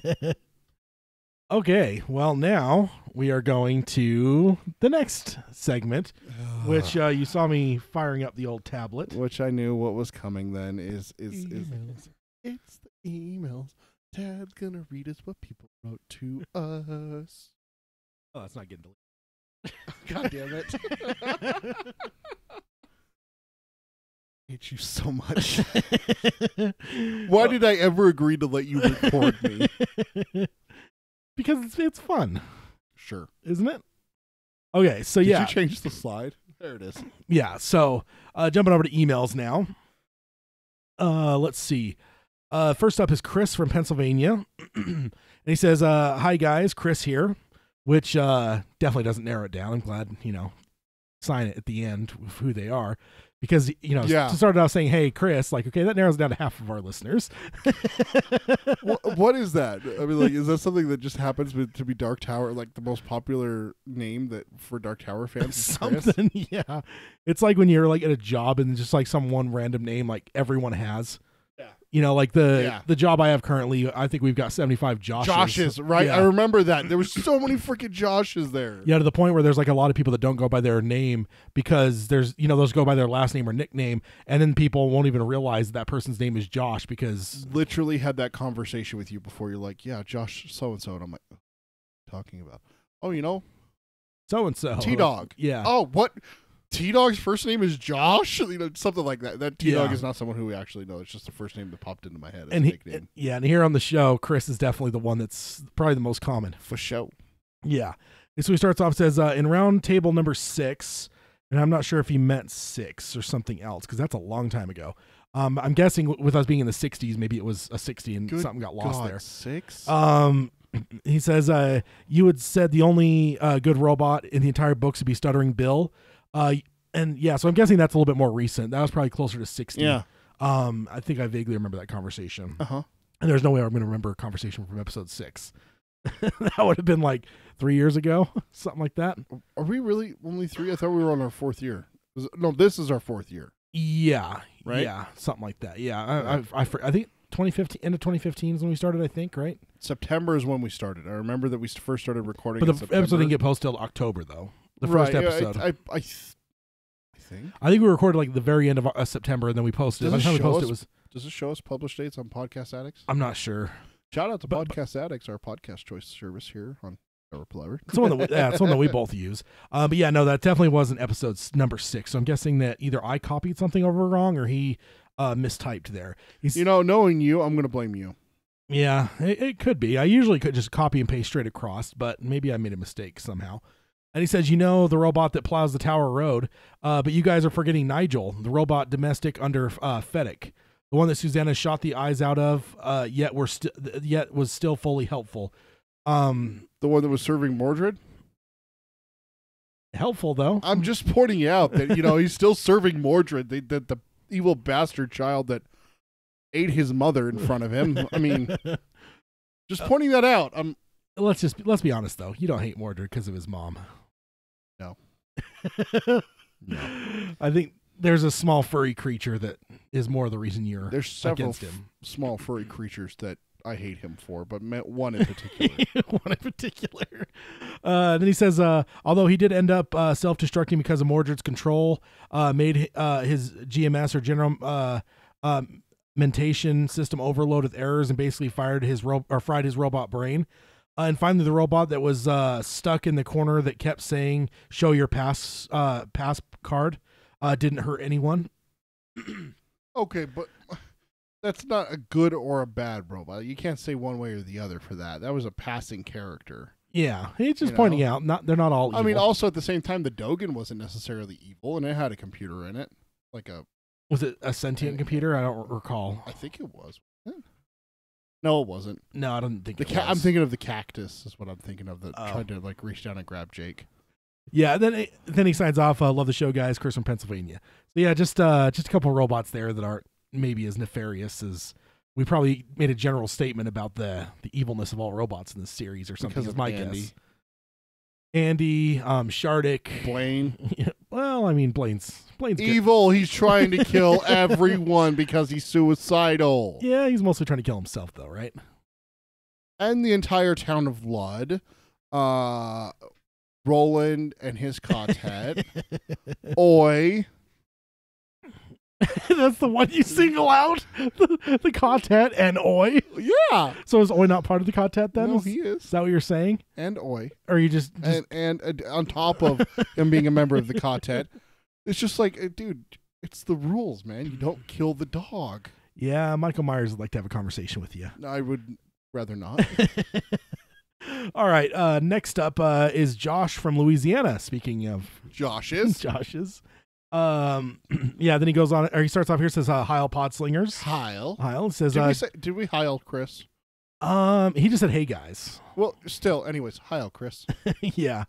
Then he says, Josh from Louisiana here. I started my journey to the tower again last week. Since my last time around the wheel, I've collected a few illustration issues, books 1, 5, and 6.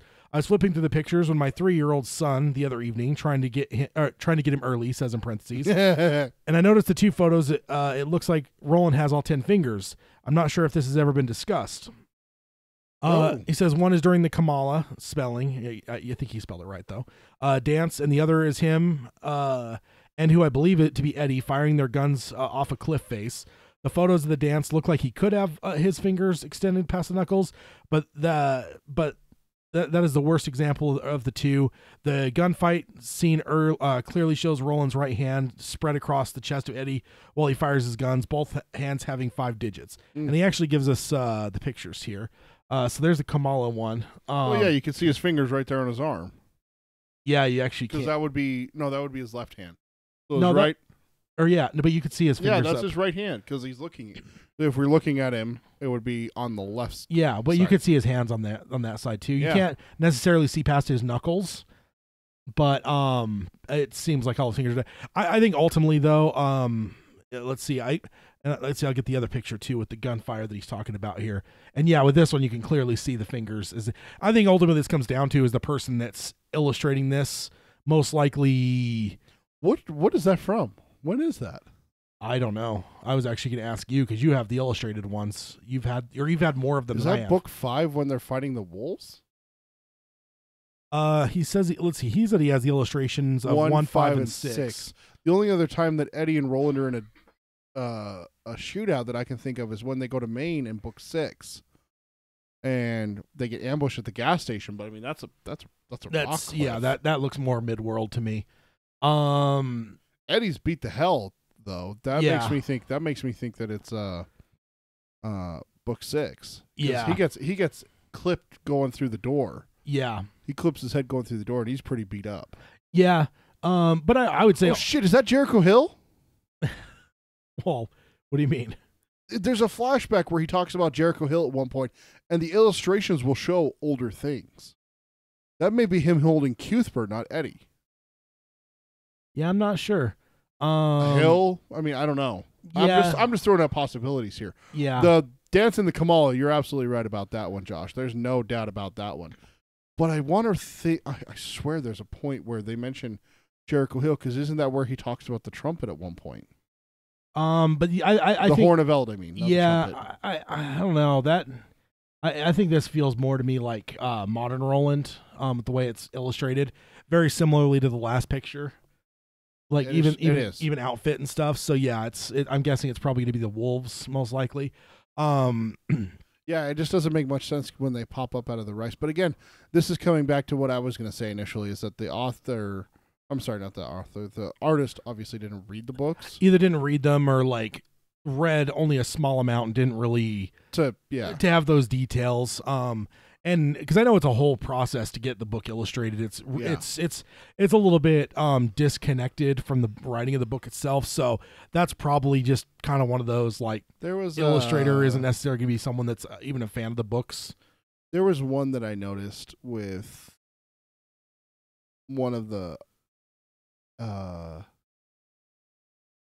pictures. I'm just blanking on which one it was. I think it might have been something with Blaine, where they made him look like a rail, like a train with like a steam engine. Yeah. Or something like that. I can't remember. I'd have to go back through my books. Yeah. I've been listening to audiobooks for so many years now that I haven't pulled out my copies. And when I did organize my copies, because I was making room for my ever-growing Batman comic collection, I found out that I actually lost my book 5 with the illustrations. Oh, yeah.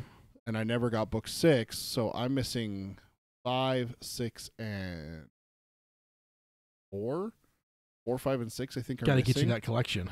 I really think I do with the matching covers. I really think I still do. Need to as well. But those aren't the illustrated ones, right? No, I don't know that those probably are. Those are probably just the trade paperbacks without illustrations. Then he goes on here and finishes up and says, I don't recall which parts of the books this is from, so perhaps there is something explaining when the scene occurs, but still I found it interesting. And then he signs off, Long Days, Pleasant Nights, Josh from Louisiana. I think that it's certainly a mistake for sure. And if nothing else, it's kind of cool to just at least see the images. But I'm with you with this image that's up on the screen now. I was like, when I first saw it, I'm like, what is this from exactly? Yeah. Like, there's a couple that really stick out at me long term. Like I always picture, and the Kamala one is one for some reason. I don't know why that image is one that just has always stuck with me. But even though it doesn't look anything like Roland as I picture him, but it's still one that I don't know. I tend to think about and remember quite a bit. So next up is Daryl from Minneapolis. And he starts off, it says, Heil Gunslingers. Heil. He says, just listen to the most recent show, roundtable number 63. So I'm not that far behind, I guess. He says, where he asks for feedback about the possible direction of the show. I don't think you can really go wrong in any direction, but here are my thoughts on possibilities. He says, stay the course, which definitely going to. He says, open the show up to the entire King universe. As someone who consumes a lot of Uncle Stevie's work, there's been some times I've wanted to write in about one of his books, and I'm currently reading, and I've thought better of it since it is a Dark Tower themed show. In some cases, I've reached out through Twitter, but I'd really like to hear your thoughts on a lot of King's works, not just Dark Tower. And yeah, we're definitely open to that now. Yeah. So I know that we've been behind on emails, so some of this is like from when we were asking pretty heavily for just input in general. But yeah, no, definitely feel free if you want to talk about something, just to email in for anyone, whether it's Daryl here, whether it's anyone that wants to email in on something, whether we've seen it or not, or maybe it's even recommendations. I know that Peter's read a couple of books now over the last year, because of recommendations by people here. You know what? Honestly, it's something that I really do enjoy is someone who throws out things. I mean, I got to be perfectly honest with you. Tad's got me trained. I'm a good little monkey for him now. He posted something on Facebook on his personal account the other day talking about a show where someone, I think it was someone that you were talking about, or was it just in general, where you said something like, because I mentioned True Detective season 3. Yeah, is where it's a really good high when you give someone something and say, hey, read this, watch this, play this, and they absolutely freaking love it. Yeah, I can tell you right now, one of my wife's biggest... it was a meme, and it was Bonacera from Godfather kissing. Yeah. That's what it was. It was a meme. It was like, this is what it feels like when your friend finally watches the show you've been telling him to watch for years, and they love it. And I'm not kidding. I mean, I've had that feeling with my wife. My wife actually got mad at me and Tad a little while ago and I think I told you about this off the air. She goes back and looks at her movie collection from before me, when we were just dating and before she met me. And she looks at the movies and she goes, "Oh my gosh, these are just utter and complete garbage compared to the movies that you've opened my eyes to." Before my wife had met me, she had never seen Shawshank Redemption, Schindler's List, Boondock Saints, The Crow, or anything like that. Like anything that Tad had introduced me to, because I grew up in a very religious home with no violent movies, basically, how it went. And now she has a poster of the Boondock Saints. We dressed up with them in one of the Salt Lake Fan Experience, fanatics Comic-Cons. They're not legally allowed to call them Comic-Cons. I have to be careful. I don't want to get sued. Yeah. You know? Something like that. Don't you mean the shitting? Yeah. That's strange. The blood usually gets off on the second floor. And so it's just interesting when that happens. It's so much fun. And honestly, I love having the experience of going back to someone and saying, "Yeah, I love that." And it was okay. And then it sparks that discussion. Yeah. Like in the chat today, I don't know who this is. Monster Gams actually says that he hasn't been able to.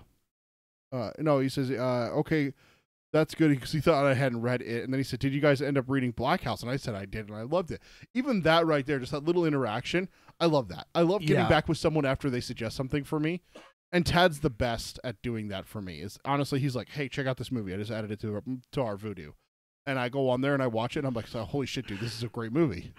Mark just chimed in. I showed my lady The Crow, and she hated it. It was devastating. Oh, no. Oh, yeah, I can imagine that. I will say, I mean, The Crow is definitely a cult classic for sure. It's one of my favorites. So. I had one with my wife, and I still can't understand how she doesn't like it. She does not. She absolutely hates Mad Max. Fury Road. I cannot understand it. Like, for her, the other one that she doesn't like, and she blames me for it because I pointed it out with a movie called Dark Shadows a couple years before. It was a horrible movie. Like, it was it's a Johnny Depp one. It was or something, right? horrible. Yeah. Don't ever watch it. It was not worth it. We went to the theaters because it was Tim Burton and Johnny Depp. Yeah. Sign my wife up for that every day of the week. Edward Scissorhands. The list goes on. Yeah. Right? And she even liked the Charlie and the Chocolate Factory, the remake. Yeah. Original one was Willy and the Walker. Yeah. Yeah. She even liked Charlie and the Chocolate Factory. We went and saw Dark Shadows, and we were stewing about how bad it was afterwards when we went out to go get some food. And she's like, "I can't put my finger on it. Like, what was it that just really pissed me off about it?" I was like, "It couldn't pick a tone."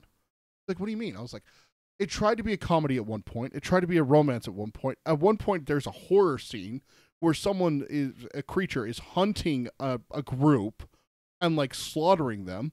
And then it tried to shift back to a comedy, back to a romance, back to a horror, to an action movie." I was like, it just couldn't pick a genre.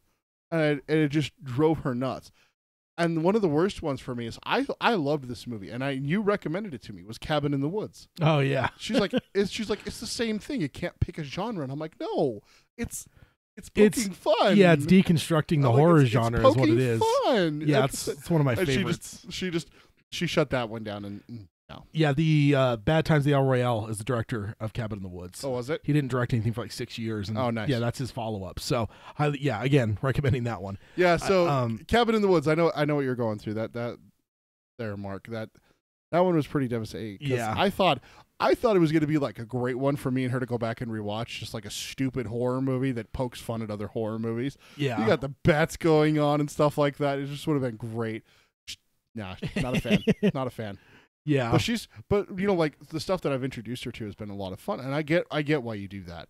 And I like having suggestions, and I like hearing from the fans too. Like it's something that I like to do. Yeah. It's I kind of took a leaf out of a channel that I watch where they're like, "Hey, you should play this," because it's a gaming channel. They're like, "Hey, you should play this. This would be really fun." And they actually started like having people like send in games to them. And it's one of those things that I was just like, hey, that would be kind of fun. All the people that listen to our podcast listen to Stephen King. They know what I like. They know what I'm like from, 3 years of listening to me bullshit with you. Yeah. And so that's where it gets to the point where I'm just like, all right, what's next, guys? Lay it on me. Watch Creep Show again. Shut up, Tad.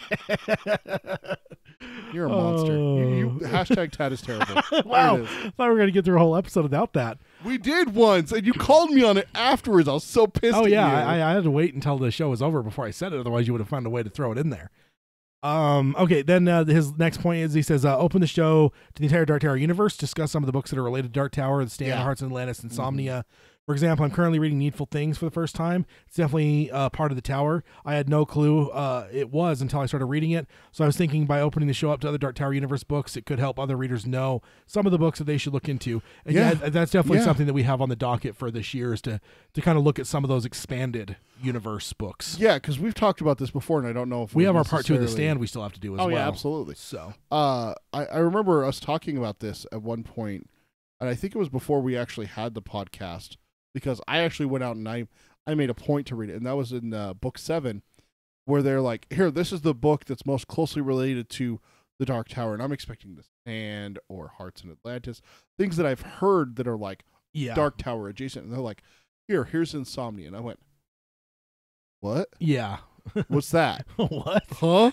And so I made a point to go out, and I went and bought the book. I own that novel now. And see, I can't disconnect it in my mind with the Al Pacino movie, because I'm such a huge Pacino fan that like Insomnia, it's just like that movie comes to mind. Well, that's what I remember us having that conversation at one point too. You're like, yeah, Insomnia was made into a movie and it just wasn't very good. And I was like, no, it wasn't with you. It was someone else was talking to me about it. They're like, yeah, that Insomnia movie that Stephen King wrote was terrible. And I was like, that's not the what. Yeah. Yeah, no, it's for me. It's just the connection of the title, just being that, and like I said, being a Pacino fan, like it's just one of those like whenever I hear the word Insomnia, first thing I think of is that movie. Yeah, well, you freaked me out with like the Matthew McConaughey movie Serenity. Yeah. Well, where did my mind instantly go? Because I'm a Firefly fan. Oh yeah. They had the movie that came out later, Serenity, and I just went, wait, huh? Yeah. So I get that, but I read Insomnia, and it's. I actually went into it expecting the Al Pacino, Robin Williams detective in Alaska story. Yeah. And that is not what Insomnia is about in the slightest. Yeah, indeed. And then he goes on here and says, for the record, I totally love hearing your thoughts on Needful Things if you have read it. I can't decide if the main villain, Leland Gaunt, is Flag himself or just a part of Flag's army. Either way, he's a wicked dude. Well, then he can't be Flag. No, obviously he can be Flag. Did you ever put up polls from the Flag Summit? No, just I don't know. What? You were all about it. I know, but it just didn't happen. I don't know.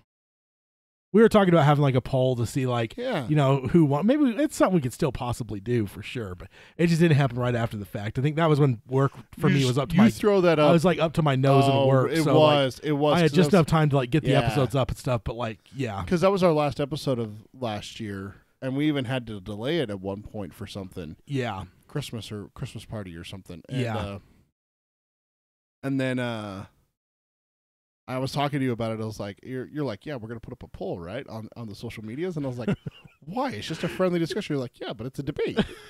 I'm like, all right, I guess. Like, we should get those things set up where you turn the knob.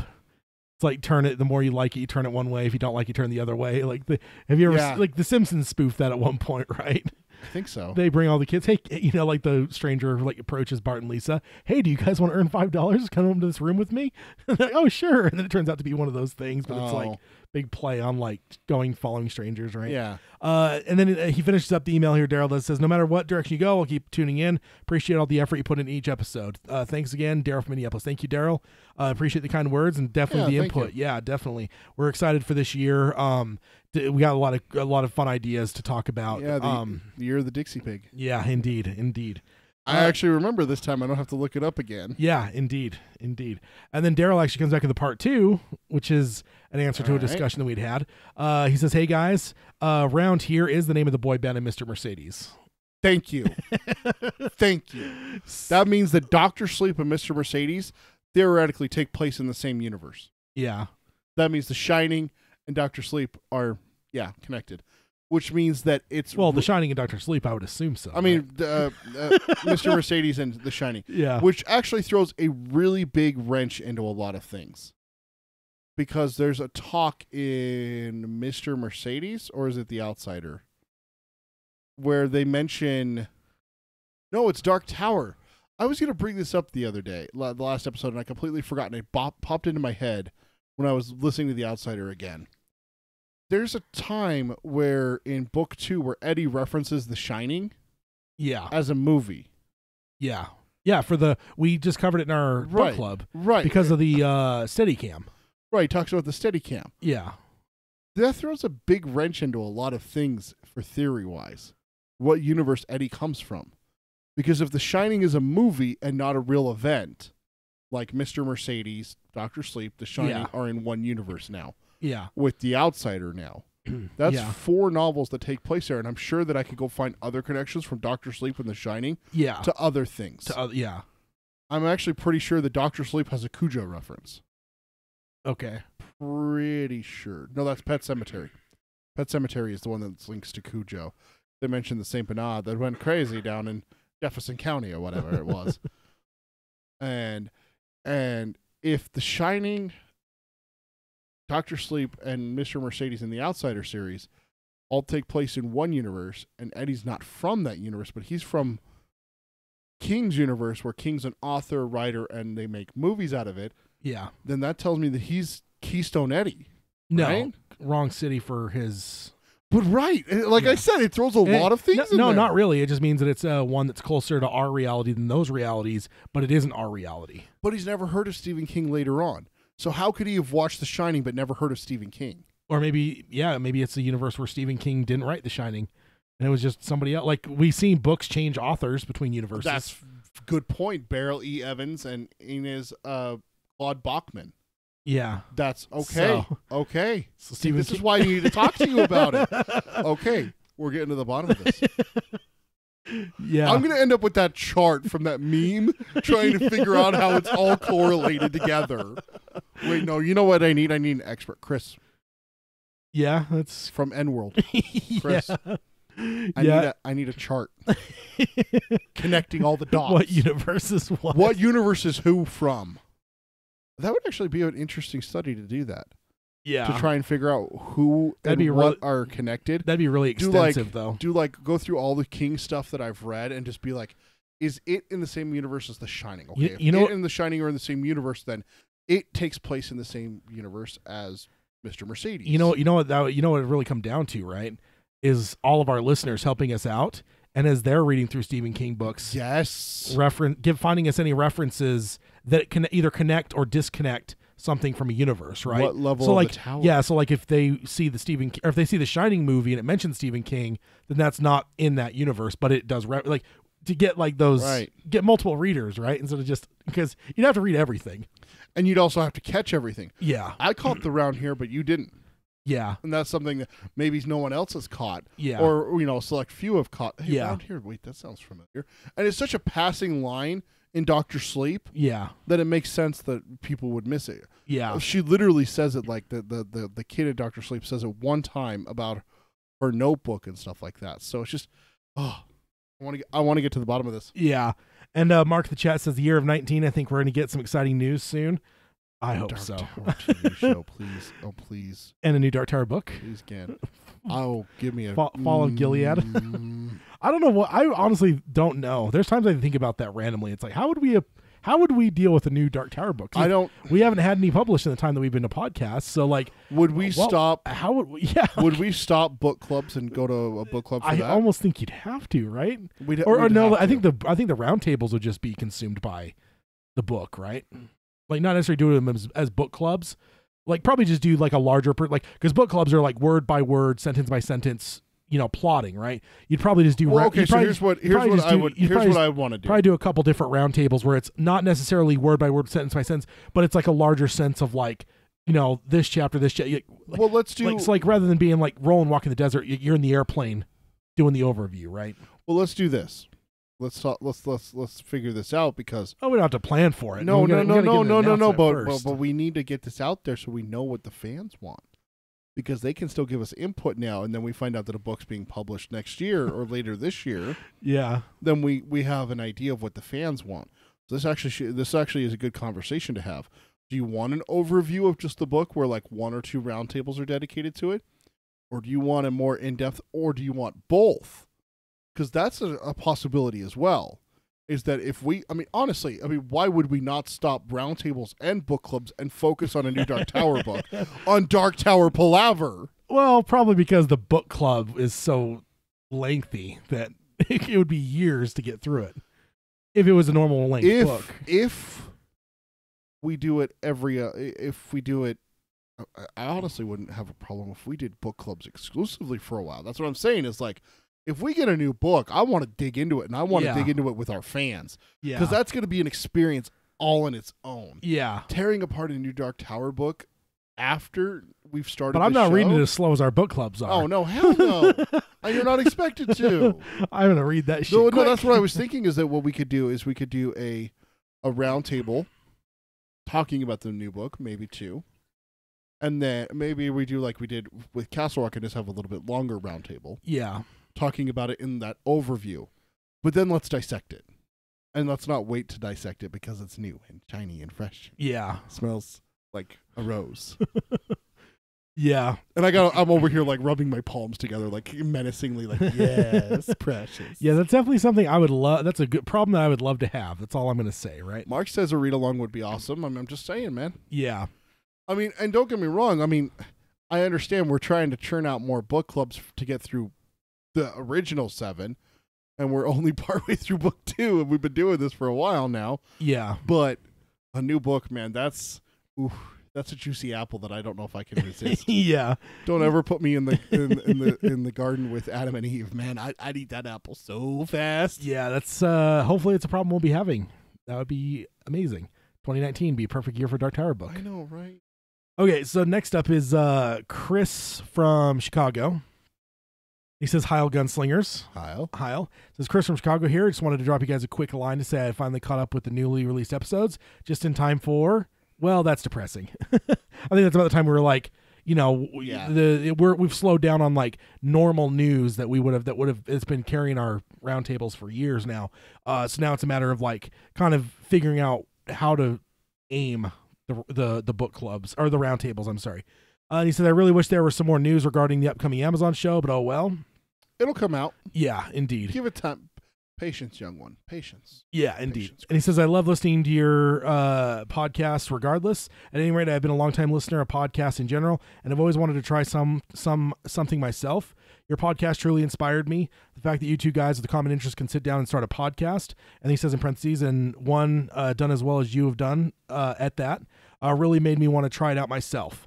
And yeah, that's awesome. Humbling. It's always humbling to me because like I've taken inspiration from podcaster. That's the reason I got you into podcasting with the set me up. You set me up, you son of a bitch. You set me up. The full intention of getting you into a podcast, so I can end up right here, right now, talking to you pretty while much. recording this podcast. Pretty much. So it's just interesting to be on the other side of it now. To inspire people to do podcasts is an interesting thing for sure. Oh, it's an awesome thing. That is awesome that we would inspire you like that, Chris. So that's you got any details about that? Does he say anything? Yeah, he goes on and says, yes. So below is the link to mine. It's tech focused with other random interests peppered in there. You don't have to share this on the air if you don't want to, and I'm totally okay with it. Yeah, and he says, I know it doesn't pertain to the tower at all, and I'm not fishing for promotion or anything. I just thought you guys would like to know that you have had an effect on me. Thanks again for everything. Then he signs off, long days and pleasant nights, Chris from Chicago. And his show is titled Everyday Enthusiast. And I will actually put a link to it in the show notes. I know he's not looking for a promotional, but I'd definitely be willing to throw it up there. Yeah, it's definitely cool to hear that we've inspired someone. Because, like, yeah, I really love this medium of podcasting. Like, I can get cynical about things. I'm not overly fond of, like, the fact that there's basically two quote-unquote networks that pretty much control most of the big podcasts. I'm not a fan of that. I'm not a fan of even a lot of the celebrities that have invaded. It doesn't seem like this is the podcasting's not what it was when I fell in love with it. And in some cases that means there's, you know, good content for people. I don't like necessarily like hate on anyone that likes some of those celebrity podcasts, but it's just a different thing than what you were looking for. Than what it was when I fell in love with it. So I always love seeing people, even if, you know, just grabbing a small corner and doing something. I'm all about that. And yeah, I don't know. It's... Well, I mean, it goes back to, and I've told this story several times where Tad first came to me about, you know, doing a podcast. What would we do? Would we do sports? Would we do gong enthusiasts like Tad just demonstrated? No, Tad just bumped his mic with his water bottle. I just kind of poke fun at him because it's usually me that does it. So Yeah, indeed. But like we're both the fans of football. We're both the fans of Star Wars. We're huge nerds, basically, is what it is. Marvel, DC stuff, Game of Thrones. Yeah, there was a lot of stuff that we looked at, and that's where Ted had that question. He posed it to me. He's like, "What's something that we're a fan of that's not necessarily been realistically done before? Maybe not either not done or not done as much." Yeah, right. Because the thing was, is like we weren't looking for a market where it's never been done before. We're going to be the only ones. We'll corner the market and we'll be huge. No, that wasn't the idea. The idea was to get together and be able to talk about a subject that we both love that people would want to listen to. Yeah. If we went out and made a Star Wars podcast, there's 50 million of those. Yeah. Would we even have any listeners come and find us at this little niche podcast? And honestly, it was down to one of two things, if I remember right. And correct me if I'm wrong. I know you have the memory of a goldfish, but basically it was whether or not we wanted to just do the Dark Tower or if we just wanted to do Stephen King in general. Yeah. And I think that we didn't do Stephen King in general because there was another 3 podcasts. Yeah, Stephen King has more podcasts. Yeah, about just his stuff. Just King in general. Right. But Dark Tower was one that, and you described it to me, if I remember right, the conversation we had one time. I think it was over burgers. You said that it was woefully unfair that even the Stephen King podcasts that were out there kind of just ignored Dark Tower. Well, they touched on it a little bit, but yeah, that's what I mean. Is in general, they'll talk about it, they'll talk about The Shining, they'll talk about his big accomplishments. Yeah, but it's just regular Stephen King fans for some reason. You get those fans out there like us that are like, Dark Tower, woo! We love Stephen King, we love Dark Tower. And then there's that group of Stephen King fans out there, and I've met them myself now after reading Dark Tower. That it's like, oh yeah, man, Cujo, it's such a good book. I was like, oh yeah, you read Stephen King? He's like, yeah. I was like, have you ever read the Dark Tower series? No, what's that? It just kind of blows my mind that we have that out there. Yeah. And that's how I kind of felt about those podcasts, which is why Tad's like, hey, you want to talk about Dark Tower every other week? And I was like, fuck yeah. Yeah. All right. Yeah, My totally. wife's not reading the books. Tad's the biggest Dark Tower fan I know. Yeah. He's the only one I can talk to. I'm getting pretty serious with this girl. I think I was even married at the time. Yeah, we were married at the time, and it's just like, yeah, I need someone to talk to. Yeah.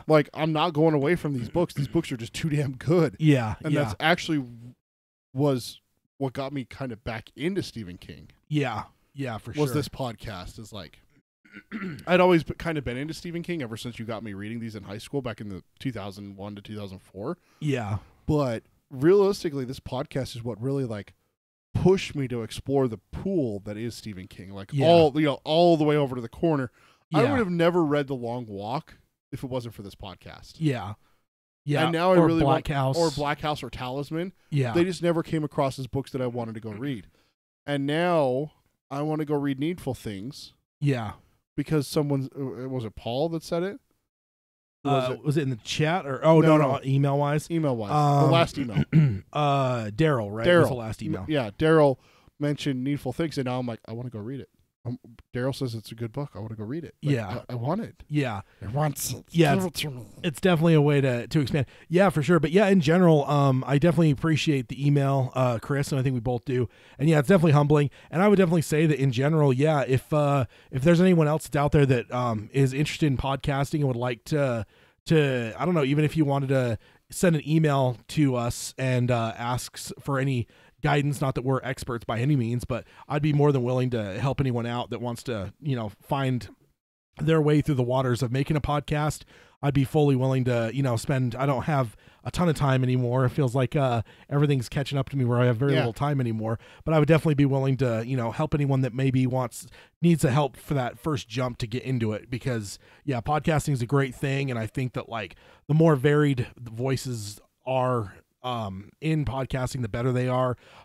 Things like this, I think what I love about it is that it is niche. You're never going what I love about podcasting, to me, what I've always loved about it is that it's basically the idea of it's like radio, but you don't have the structure of radio. You don't have to worry about only being an hour show, but it's a 40-minute show because you got 20 minutes of commercials, and you don't have to worry about being like accessible to a large audience, like something like, because like if you're doing a radio show, you probably wouldn't even do Stephen King. You'd probably do literature in general, maybe nonfiction, American authors, whatever. Maybe horror. Maybe, yeah. But in general, Stephen King, whatever. But like, what I love about podcasting is you can dive deeper and get into like more specialized topics and go, we're just going to do a show on Stephen King. Or for us, we're just going to do Dark Tower. Now we're expanding a little bit into Stephen King, but it's like, I love that specialty about it. So like if there's something out there that you love, podcasting is a way to do it, and also a way to connect. I feel like there's a communal aspect to podcasts that like the internet community is out there, and I love podcasting. So it's good to hear that, to inspire people, because I've definitely was inspired by their shows.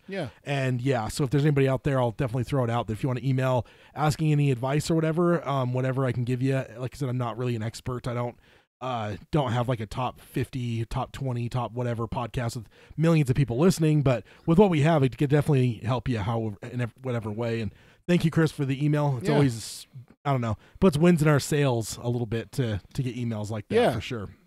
But I think that's pretty much going to put us at time. It looks like Ryan just showed up in the chat. I always feel bad when people show up right at the end, but I don't know. I guess it happens at times, right? Yeah, it does. We didn't. We ran a little bit late today because we started a little bit late today. But maybe it is something to think about too. Again, with people, if you want to let us know when is the time that you guys can join live, to let us know, and we can try to adjust schedules if possible to be a little bit more accessible to everyone. We're still also open for our international listeners. I know we got a bunch across the globe that have listened to us before, back when we were doing kind of like helter skelter.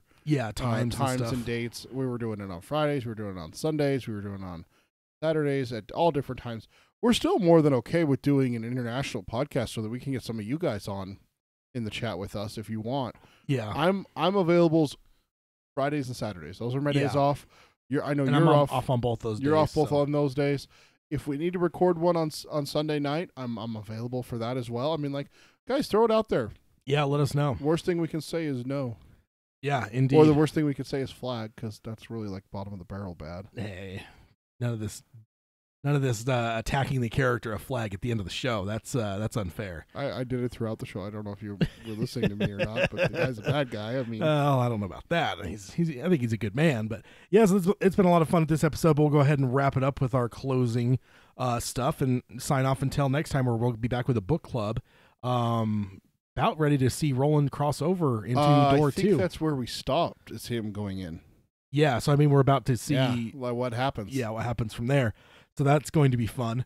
So first of all, if you want to subscribe to us, you can do that on iTunes. If you can rate and review us on there, we would appreciate that. You can stream us on Stitcher. You can find us on any podcast services. Check out the show notes for all the articles that we covered in this episode, plus those illustrations that we mentioned. You can do that at darktowerpalaver.com. And there's a number of ways for you to engage with us, as you are now part of the Extended Quartet if you're a new listener. And if you've been around a while, you already know you're part of the Extended Quartet. And there's a number of ways for you to join the show, and Peter can let you know those ways and the way to do them. Also, on top of that, I want to add is that if you want to reach out to Tad to talk about podcasting, just shoot us an email. Tad reads all those. He goes through them when his show prep and everything like that. Yeah. Maybe just put in the subject line, regarding podcasts, not for show, or and just not for that. Generally, if you just let me know, you can even do an email that's like mostly for the show, but then you have like a paragraph at the bottom where like, hey, this isn't to read, this is just like whatever. Yes. So there's people that do things like that. There's people that just do emails where it's like, hey, this isn't for the show, and then X, Y, and Z, and it's just email. Just let me know on those things. And if you don't want me to read it, make it clear. Because there has been times where people are like, you don't have to read this if you don't want to, but I still do because it's like related. Yeah. But it's like every time I do that, I'm like, I hope they like are just kind of indifferent, not like not wanting it to be read. Because if they leave in the gray area and it's like related, I want to bring it up. You know, no means no, Tad. Yeah, but it's like you got to say no first. It's when it's like, well, you don't have to read this, but that versus, hey, don't read this on air. That's right. like, yeah, I'm not going to read that at that point. Yeah, and that's the point. Is just make it clear. But shoot those emails to us. It's darktowerpalaver@gmail.com. You want to start a discussion with me and get into it? Facebook.com/darktowerpalaver. I'm mostly on Facebook. I actually, I don't know if I told you this. I actually deleted my Twitter. Oh, really? Like full on, just gone. I couldn't get the handle of it. I couldn't get it, and I also got hacked. Oh yeah. So I just I called it. That, my Instagram, both of those ones went the way of the dodo for me. But Ted handles our Twitter account. It's @DarkTowerPod. That's at Dark Tower POD. Again, if you want to reach him, feel free. Shoot him a tweet. He'll always respond. Well, maybe not always. He's a busy man, like he said. But give it a try. If not, the best way, honestly, the best way is to reach us is through email. And then check out our shows. It's youtube.com/Dark Tower Palaver. That's youtube.com/Dark Tower Palaver. We stream all of our shows live. The book clubs don't stay up for copyright purposes on the audio clips, but you can check out all our older roundtables on there, as well as come and join us live every Saturday.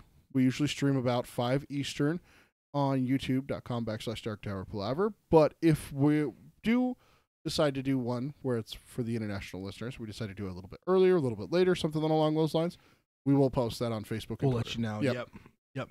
All right. Yeah, that is it for this episode. We'll be back next time for I don't even know what number we're on for book club, for drawing of the 3, and going into door number 2. What's behind door number 2, Johnny? Lady of Shadows.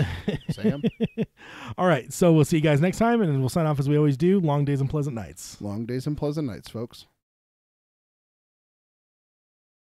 All right, everyone in the chat, thank you for joining us. It's always fun to have you guys coming in on the conversation and kind of talking with us as we're podcasting. It's always a lot of fun.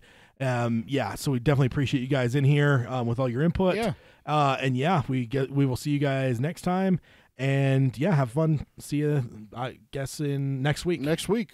Yep. Book club next week, guys. Yeah, I'm getting punchy from all the cold medication. Here, you want some more? No, I've moved over to whiskey now. All right. See you guys. Bye.